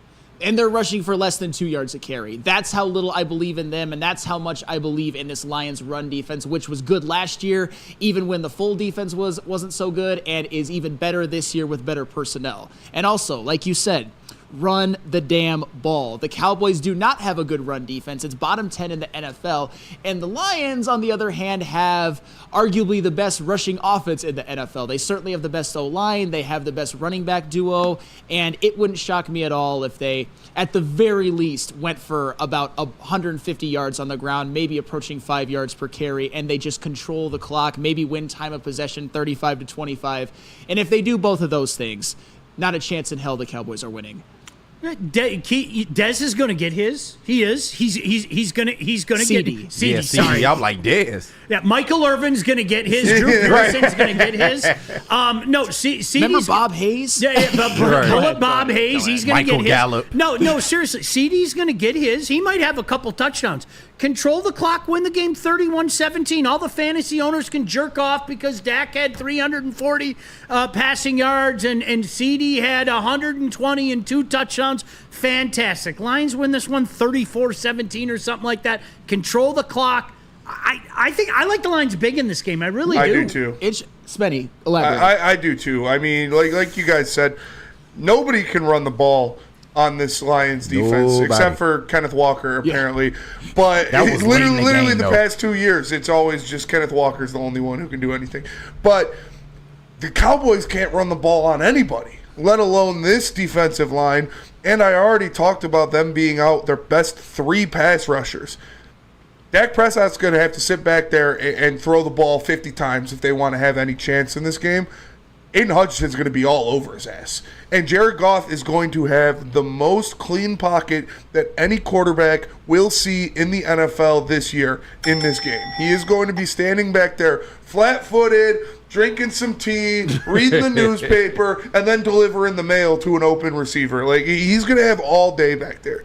I am so glad that you mentioned it when it comes to the trenches, when it comes to the injuries, and even on the offensive line for the Dallas Cowboys. The Cowboys, let's start with the injuries. It's bad for them right now. When you look at their IR, you see Brandon Cooks, you see DeMarcus Lawrence, you see Sam Williams, you see Jordan Phillips, you see Marshawn Kneeland. I'm looking at 4 out of the 5 being your defensive line. DeMarcus Lawrence is your second best pass rusher. He's the bookend to Micah. Sam Williams is a rotational defensive end that hasn't played yet this year and won't. You got Jordan Phillips, who they got from Buffalo, who's one of their rotational defensive tackles. And then you got Marshawn Kneeland, a promising rookie. That's not all, though. Look at their questionable list. Eric Kendricks is questionable. Trayvon Diggs is questionable. Micah Parsons, man, if he doesn't play or if he's hampered, how huge would that be for the Lions? All questionable. None of them are practicing. I did get the Deron Bland thing wrong earlier. It does look like he's trending to possibly play. He hasn't played yet this season. That could be big for the Cowboys, but when you look at the Lions, you know, nobody's gonna boo-hoo cry for the Cowboys because you look at Marcus Davenport, you look at Iffy, you look at Derek Barnes, but other than that, the Lions are getting Ragnow and Branch back. The Cowboys are potentially missing some of their best players, especially DeMarcus Lawrence up against this offensive line for the Lions. Good luck. KG, seriously, be the voice of reason. Are we being slapdicks? Absolutely not. Okay, good. I called 28-17 in my prediction, and me and you are on the same page. Run the ball, stop the run. But I guess I would add to that by saying limit CeeDee Lamb because you all know Dak has to drop back in this game in order for them to do absolutely anything, man. And yes, he had 300 yards last week against a tough Steeler defense, but he also had multiple turnovers. I think he had 2 picks and a fumble as well. So he's going to make the ball available to this defense. They have to take advantage of that because last year, you know, our secondary wasn't necessarily the greatest. I think CeeDee Lamb went off for 200-plus yards like Sam brought up. 227. Crazy. Yeah. Like Sam brought up on the 100 of show. It came in one play. Yeah. Which is nuts, by the off way. Kindle But this secondary is nowhere near what we had last year. And I tried to caution fans this morning, like, stick with TA. He's going to be targeted in this game. Believe that, because they're going to move CeeDee Lamb around. They're going to try to get that matchup. They know he's the most flagged rookie in the league right now, so they are going to do everything to try to get that one-on-one matchup. But by all accounts, he's been there every play. He hasn't got burnt or torched. You do want to see the flags go down, but ultimately he's going to get targeted. So be okay with that. But it won't cost the team, and that's the most important thing. Yeah. Before we go to break, Dante151 had a $5 super chat in there. Shout out to him. He said, "What the hell happened to the one running back from TCU that Dallas drafted? Is he out of the league already? I'm really asking." I think you're thinking Deuce Vaughn. He was from Kansas State. Kansas State, yeah. He's 4 foot tall. Yeah, no. They drafted him because his dad works for the team. He's much a wee little fella too. Yeah, he's another one of those wee little fellas. Yeah. All right, seriously, can I? Before we go to the break, I want you guys to think it. I have, on a personal level, back when I was doing sports radio, I always, you could ask 10 Lion fans, who's your most hated team, and probably get 4 or 5 different answers, right? And I think a lot of it comes back to generational.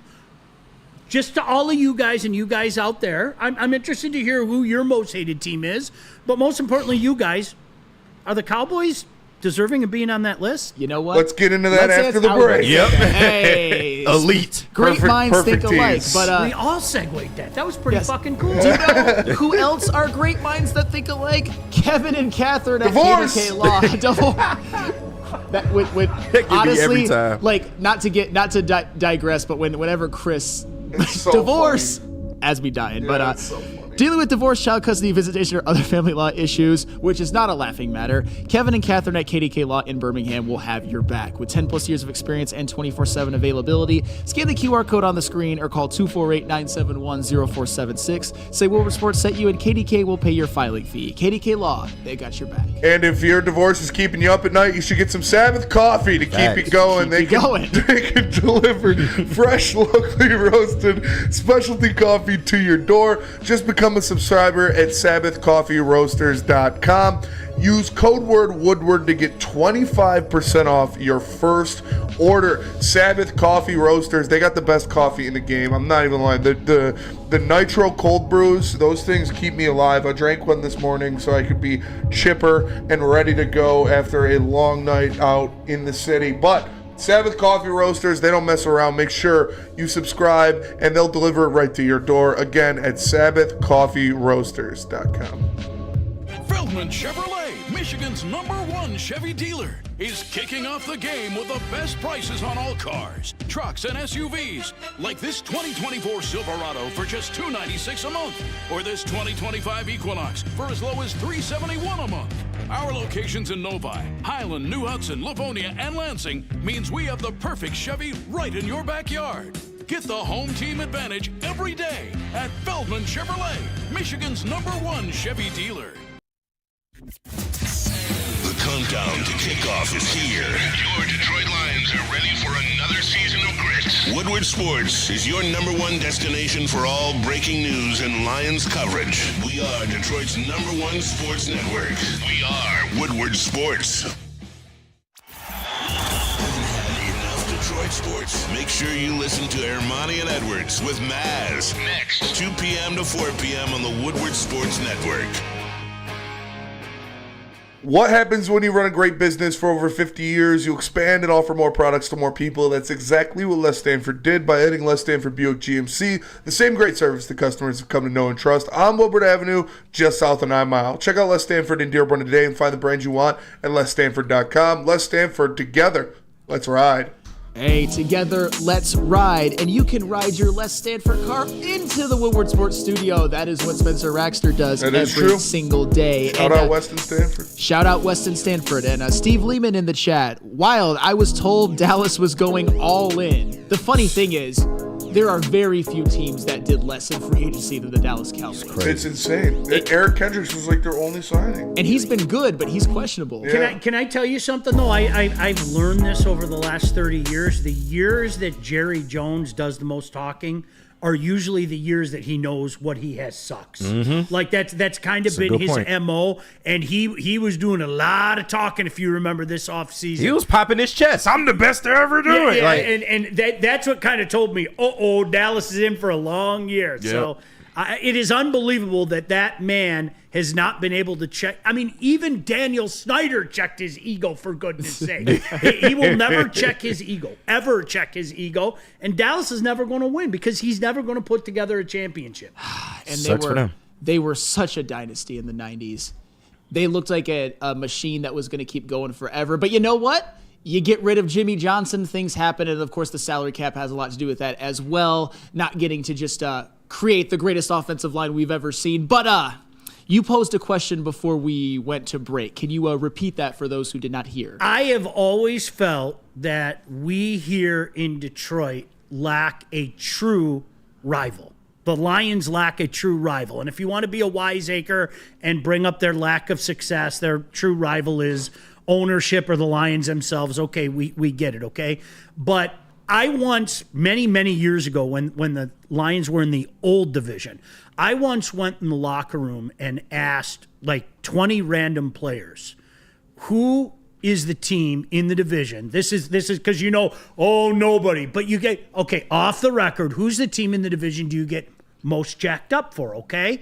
And honest to goodness, I don't remember the exact, but you had a bunch of guys say the Bears. You had a bunch of guys say the Packers. You had a fewer number say Minnesota, and you had a fewer number say Tampa. And I thought that was because years ago Tampa was in the division as well. Yeah. I thought that was very, very telling and could be compared to the Lion fan base. Like, for me, I say this, I grew up, the Bears haunted me.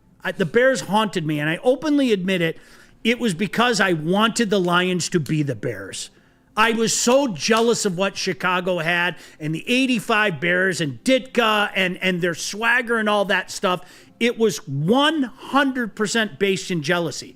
But then you get people like my kid. My kid hates the Packers because Aaron Rodgers haunted his life. And when Aaron Rodgers decided he didn't want to play, that fucking Matt Flynn haunted his life. So he hates the Packers. So to people out there, I mean, let me start in here before we ask do you guys have one team, the one team that you hate more than anybody else? KG, I'll let you go first. it will always and forever be the Green Bay Packers. Okay. For life. You hear me? I sat through the Brett Favre era, who was a talented dickhead. I've sat through the Aaron Rodgers era, who was an even more talented dickhead. And it just always seemed like the Packers have it all and we had nothing. I mean, Aaron Rodgers, the Hail Marys, we can go down the list of Packers over Lions moments, and I've just always hated that, and I've always been jealous of that, and I wanted that for my team. Now we finally have that, and the Packers are still good somehow, but, it will always be the Packers just because of what I've had to live through their two Hall of Fame quarterbacks. Benny? Yeah, same here. It's the Packers for me. I hate their stupid uniforms. I hate the frozen tundra. Yeah, I hate their fans. I hate that Youpers root for them. If I didn't love cheese so much, I would hate everything about the Packers. I can't stand them. I hope they lose every single game. They always seem to get a fucking good quarterback. They go from Bart Starr to Brett Favre to Aaron Rodgers. Coaches too. And now Jordan Love looks like he's going to be pretty good. Well, he's not looking so good this year, but I hate the Packers. I can't stand them. Yeah, I was probably going to go with the Packers as well because in my generation, I think I'm a little older than your son, it's been the Packers who have been the tormentors. It's been the ones who have consistently ruled the division, have consistently broke the hearts of Lions damn near every single year, whether it's Brett Favre. And after Brett Favre, as KG said, they got someone even better and more efficient in Aaron Rodgers.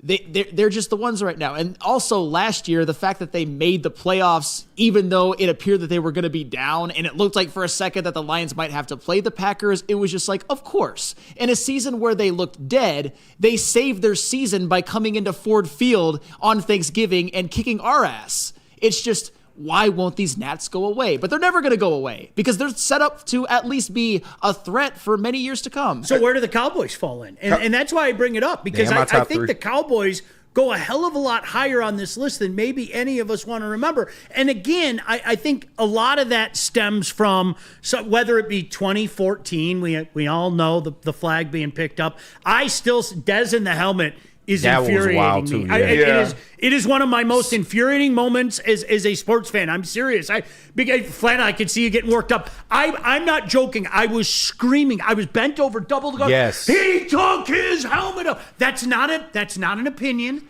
That is non-negotiable. That is an automatic flag. You fire the flag automatically for that. So those are the things. And then obviously Shipper and did he report, did he not report, and all that stuff. We've seen too many shenanigans. So that's why I think the Dallas Cowboys are a lot higher on this list than any of us want to admit. The Dallas Cowboys are number 3 for me behind the Packers and the Bears. And I think the reason that the Bears might be below the Cowboys even. It might go Packers, Cowboys, Bears. And I think the reason I don't hate the Bears as much as I hate the Packers is because I loved Jay Cutler.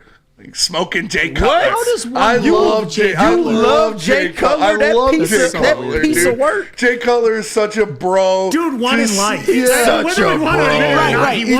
He did. I love Jay Cutler like I love Blake Bortles. Like they're just he fleeced the Bears franchise. Bros. He fleeced them. I can't stand his diabetes having I ass. love Blake Bortles. I do. I want that in my basement. I love both of those guys. Y'all, wow. And I hated Aaron Rodgers so much. Yeah. But because like Jay Cutler, Aaron Rodgers, you hate him because he's so good. Jay Cutler was just so goofy and stupid, but also had a cannon and would truck people. Like Jay Cutler was the man, dude. I've never heard anybody on earth say they like Jay Cutler like that. That was like not a Chicago fan. Jay Cutler's awesome. Chicago fans don't even like Jay Cutler. No, they don't. And that's why I like him so much. It's because he was. It's not like he was super good and winning all these things. Horrible. He was fun to watch.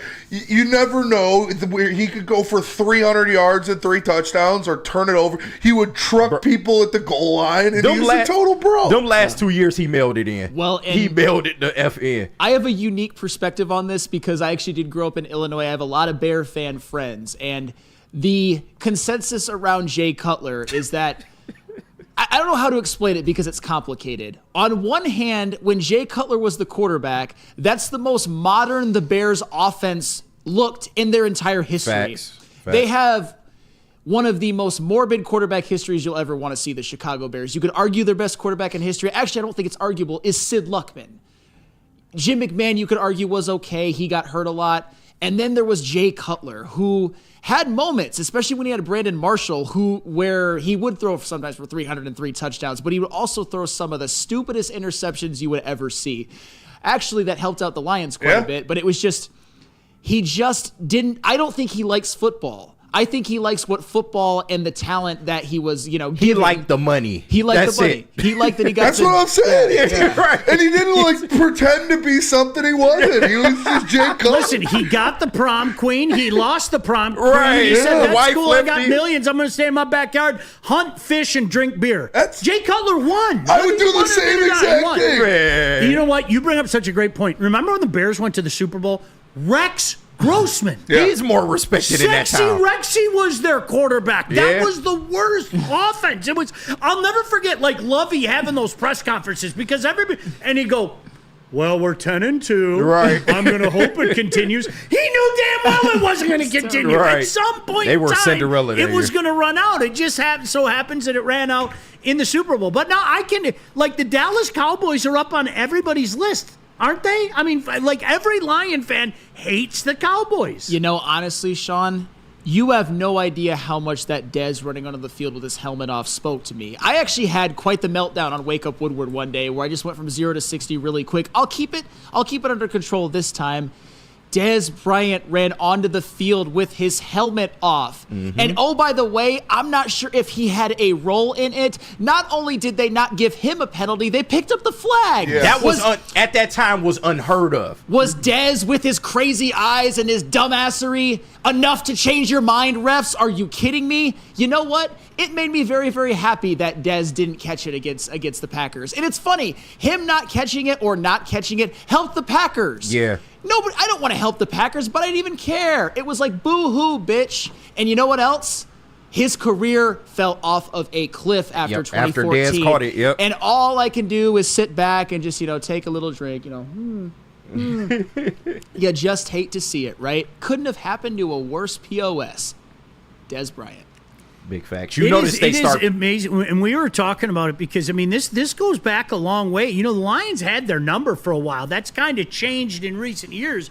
But the Lions in the 80s and the 90s, like spending, what was it, 6 out of 7 or something like that. I mean, they had their number, including, obviously the playoff game, which was disgusting, and then that classic Monday night game. But the Dallas Cowboys just seem to bring out something, and there have been more weird finishes in this series. When I was a kid, and you guys can look this up, they beat the Cowboys on the last play of the game in 1981. It was a 47-yard field goal by Eddie Murray with 12 men on the field. And the cover of the paper, the Free Press the next day, it said the Dirty Dozen, and it showed the 12 Lions on the field. But because it was against the Cowboys, I think everybody went, that's cool. We've seen the Cowboys get those breaks, and I think last year, as I've gotten older, parenting will teach you to bring it down a little bit. I used to lose my mind like you, Flannel, make no mistake about that. But the closest I came to having a meltdown was last December 30th, because you can't justify it. There's no explanation that you can give. And then you know what you do? You're like glutton for punishment. You're waiting for the pool report to come out. Remember that whole bit that night? Yeah. You're staying up on Twitter waiting for the pool report to come out to see how they tried to explain it away, and there's no explanation. They lied. So they tried to lie. None of us were going to be happy that night, KG. Yes. Like you were just prolonging the inevitable. You were going to lose your shit one way or the other, and that's exactly what happened. So, like I said, I kind of thought it was funny this week that the Lions tried to distance themselves from that. Mm-hmm. Sorry, guys, I call bullshit. I know you're all thinking about that the same way we're thinking about it. You gotta... Unfortunately, if you're the Lions, you can't leave it in the hands of the refs, because we mentioned it with the flag that was picked up, Des Bryant with his helmet, the Decker didn't report. Those are two circumstances. I'm not usually a blame the refs guy, for real. I'm not, but those were a couple. I'm not even mentioning when it comes to 2014 about the pass interference or wasn't a pass interference. It's about Des Bryant. Mm-hmm. It was as clear as day that you can't do that, and we saw on December 30th. They allowed us Lions fans to celebrate for damn near 20 seconds, and then it's like, oh, there's a flag, and you can see it. Decker reported. You can see it with your own eyes. The Lions should have, at the very least, been allowed to take a 1-point lead with 20 seconds left, and I'd feel confident that they could hold the Cowboys scoreless and eventually end up winning that game. There's one comment I want to read before we get to break and we talk a little bit of college football matchups. Intern Chase, my frenemy, Des Bryant tore his Achilles and was never the same. I understand that. And I'm not like Neil Rule. I don't relish players' injuries.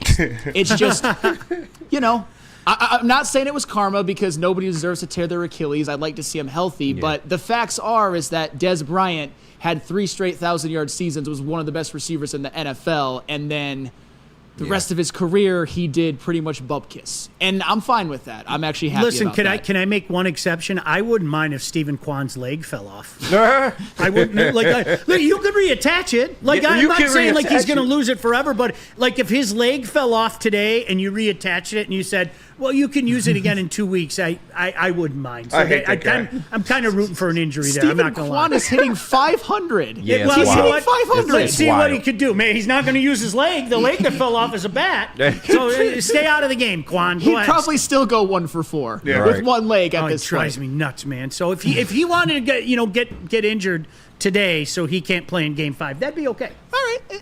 As long as he's better after Cleveland goes home, he's better. Yep. He's absolutely better. Sam, you know about that. Ask Derek Carr. I did predict a lot of injuries last year. I didn't root for them, but we used to do predictions on the older iteration of the morning show, and one of the things that I would always say, I don't know if it was necessarily for Lions or all games, I would predict a lot of, this quarterback's going to get knocked out of the game. I think I predicted Baker to get knocked out of a game, Derek Carr, and then that just kind of became my shtick. The 85 Bears. Every week they knocked somebody out. It was unbelievable. And more often than not, it was kind of like an execution. Mm-hmm. I mean, they killed guys. Go back and look at Bounty it. Gate was legal back then. Yeah, they killed guys. It's incredible. That's why I hated the Bears. Gosh damn, I hated them. Yes, and Freddie felt 313 just before we go to break. The worst part about that Cowboys loss last season is that it cost us the franchise record for wins in a season.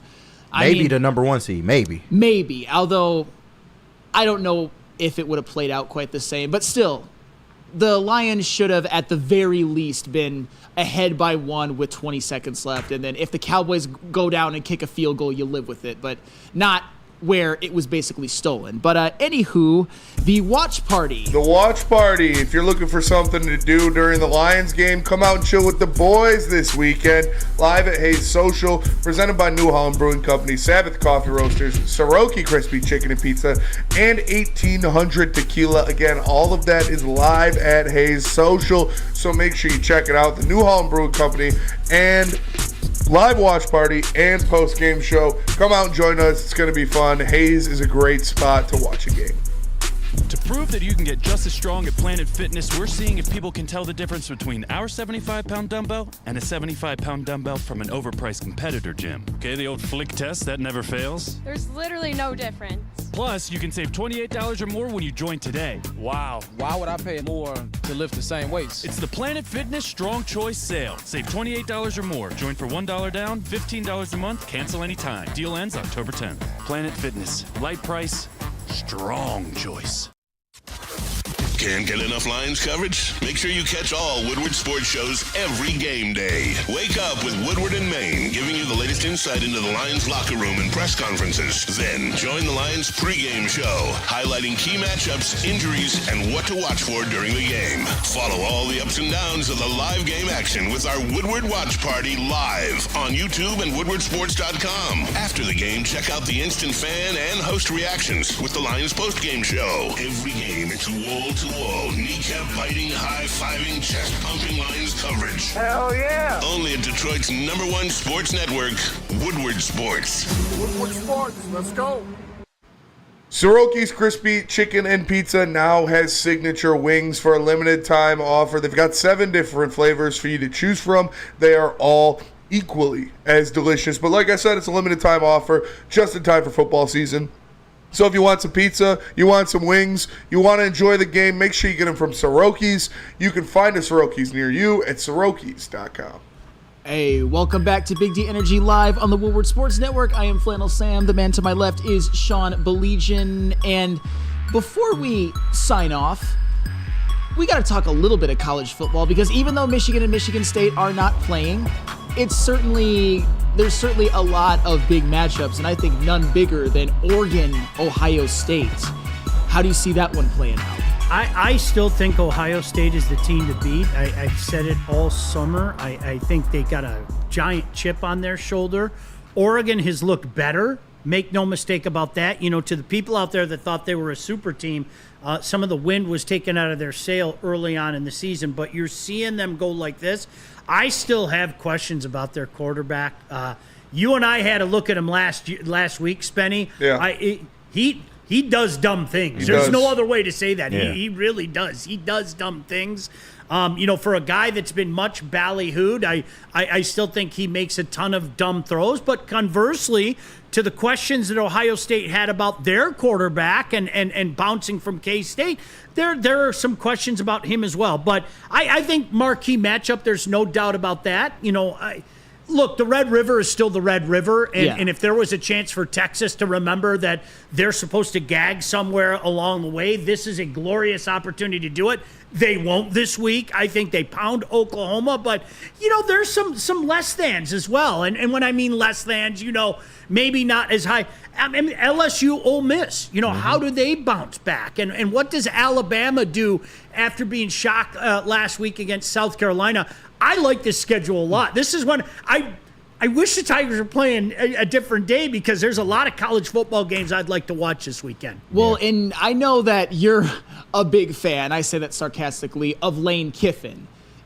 There's nothing there. I've had to, the mere fact that we continue to have this conversation for a decade, what has he won? Seriously, Google is your friend. I want you to look up Lane Kiffin's track record. Go look at. He has it, but people like him though. There's nothing there. It is Lane Kiffin kind of cool, man. Sean, I'll tell you what.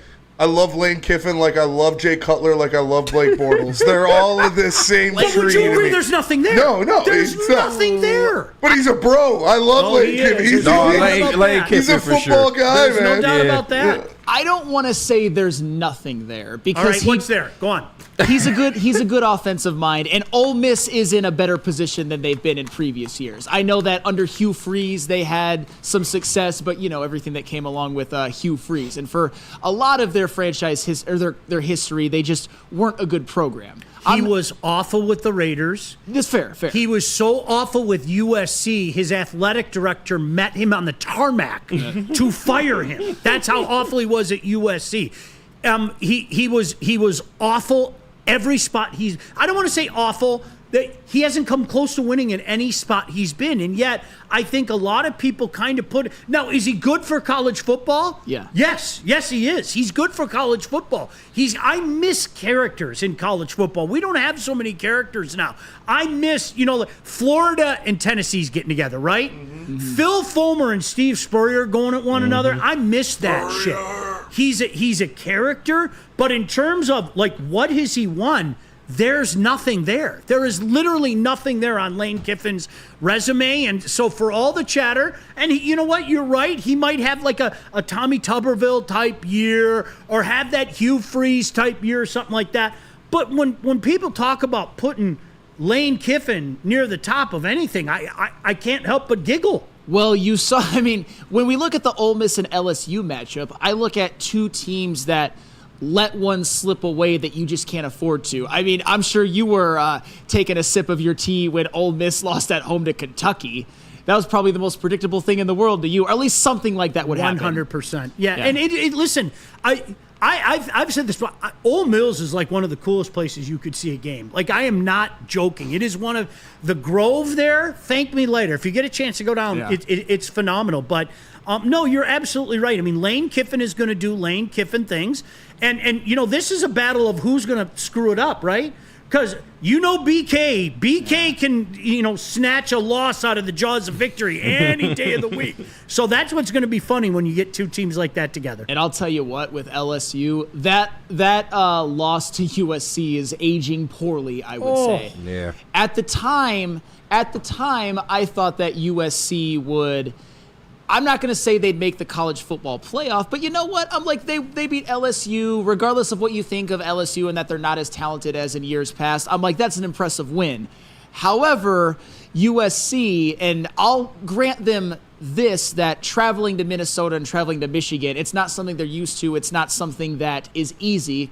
If you're USC, you got to at least win one of those games, and they didn't do it. So the Ole Miss LSU, this might honestly be a battle of who stays alive for the college football playoff. I understand that nobody's mathematically eliminated if they lose, but two losses this early in the season, you're Ole Miss, LSU, I think you're for all intents and purposes done. Well, and I remember doing a show with you in the summertime, and all of us were together, and that's, this is uncharted territory that we're going down, okay? We think we know how it's going to work, but we don't. I have a feeling, especially the way a lot of schedules are configured, you're going to see at least a couple, really good 3-losses teams kind of left out in the dark. And that's going to suck because you're going to see some 3-loss teams get in. I don't think there's any question about that. But I think you're going to see a couple really good 3-loss teams. And it's now you're at the position, well, what are you going to do? Listen, we talked about this early. Flannel, Penn State schedule.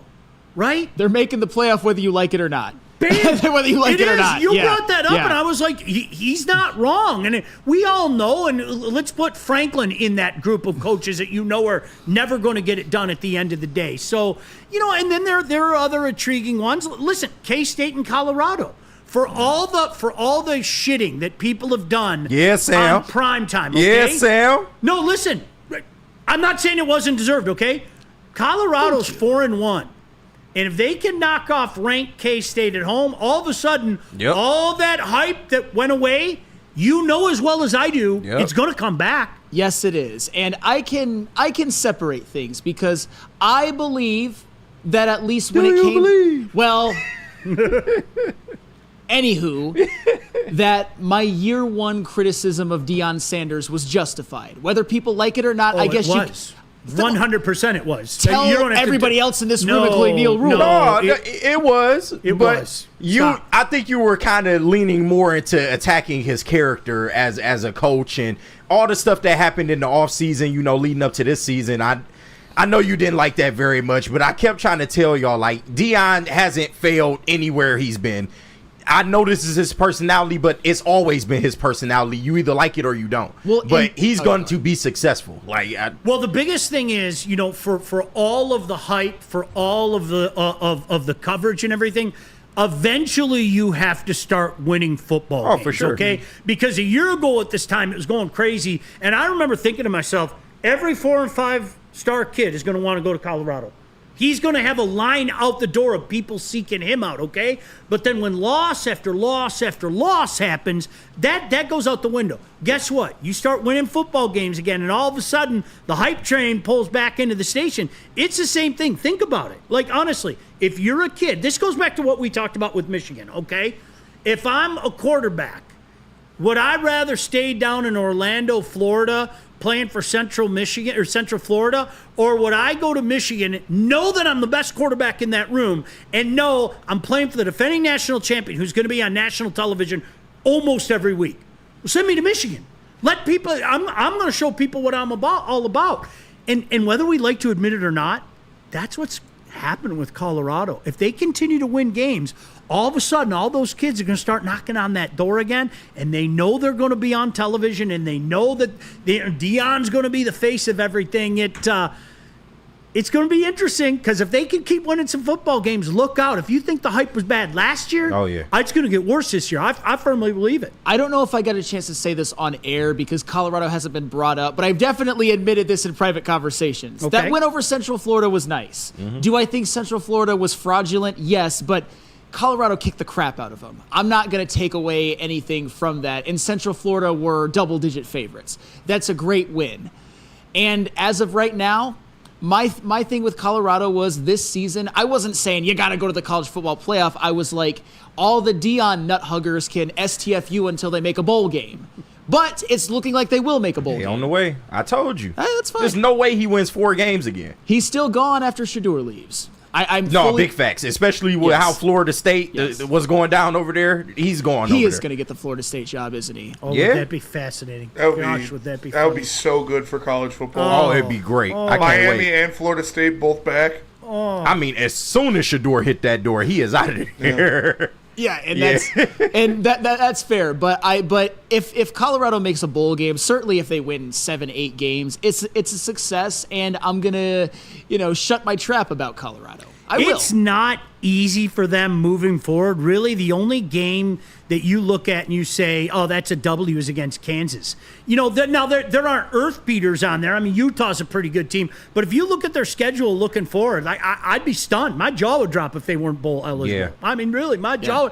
And it gets off the hook if they beat K-State this weekend, because all of a sudden they're 5-1 on the cusp of going to a bowl game. One more than last year. Yep. They're going to be singing that song because it sells. It does. It sells. And it was so close to doing what I predicted it would do and going off the rails. When Colorado was facing a Hail Mary against Baylor, I'm like, these bums are going to lose to Baylor, and I'm going to be cackling till the cows come home. But you know what? They got it done. Put that hood up, man. Shedeur made a hell of a throw to a LeJontay Wester, and then Travis Hunter knocked the ball out from the Baylor ball carrier at the goal line, and then it's been up from there. So we shall see. I'm okay admitting I'm wrong if Deion proves it this year, but all I've ever said was that the hype last year and the results, it just didn't And mix, you said he's a bad father. Facts. I may have. And you say you was going to throw the hood on. Let's do PFIT and Dr. Pierce and then just sign off. Absolutely. Planet Fitness that fits your budget. No matter where you are, there's a Planet Fitness close by. There are more than 50 in Metro Detroit and thousands more throughout the world. At Planet Fitness, you'll experience a squeaky clean gym that has tons of equipment, friendly, knowledgeable staff, and a totally judgment-free atmosphere. Did you know that all Planet Fitness memberships include fitness training for no extra cost? Want all the perks? Upgrade to the PF Black Card and enjoy use of amenities such as unlimited use of the Black Card Spa featuring hydro massage chairs, and total body enhancement and more, along with access to over 2,500 locations worldwide and unlimited guest privileges. For more information or to join today, visit your local Planet Fitness or planetfitness.com. And then Dr. Pierce, of course, to do my best, Neil, the man that that D-Mac trusted with his career. Come on now. Attention sports fans, don't miss out on expert sports injury insights with Dr. Jeff Pierce of Michigan Sports and Spine. Join Dr. Pierce every Tuesday during Big D Energy and Thursdays during Ermanni and Edwards, where he offers top-notch injury advice. Trust the guy that D-Mac trusts. Dr. Jeff Pierce is here to help to keep you in the game and performing at your best. For more information, visit MichiganSportsAndSpine.com or call 248-426-9944. And that was a hell of a show. Fun working with you, Sean. I didn't know if we'd get this opportunity again anytime soon, but I hope it was we do nice. it again soon, man. Absolutely. That was a blast. Thanks, KG, and Spenny, as always. Absolutely. So for myself, Flannel Sam, for Sean Belizian, for KG, and for Spencer Raxter, thank you guys for watching. Please tune into Ermanni and Edwards with Maz and the Woodward Heavyweights to get your weekend kicked off on a great start. We will see you next Monday on what hopefully is a double victory Monday. Well, see you later.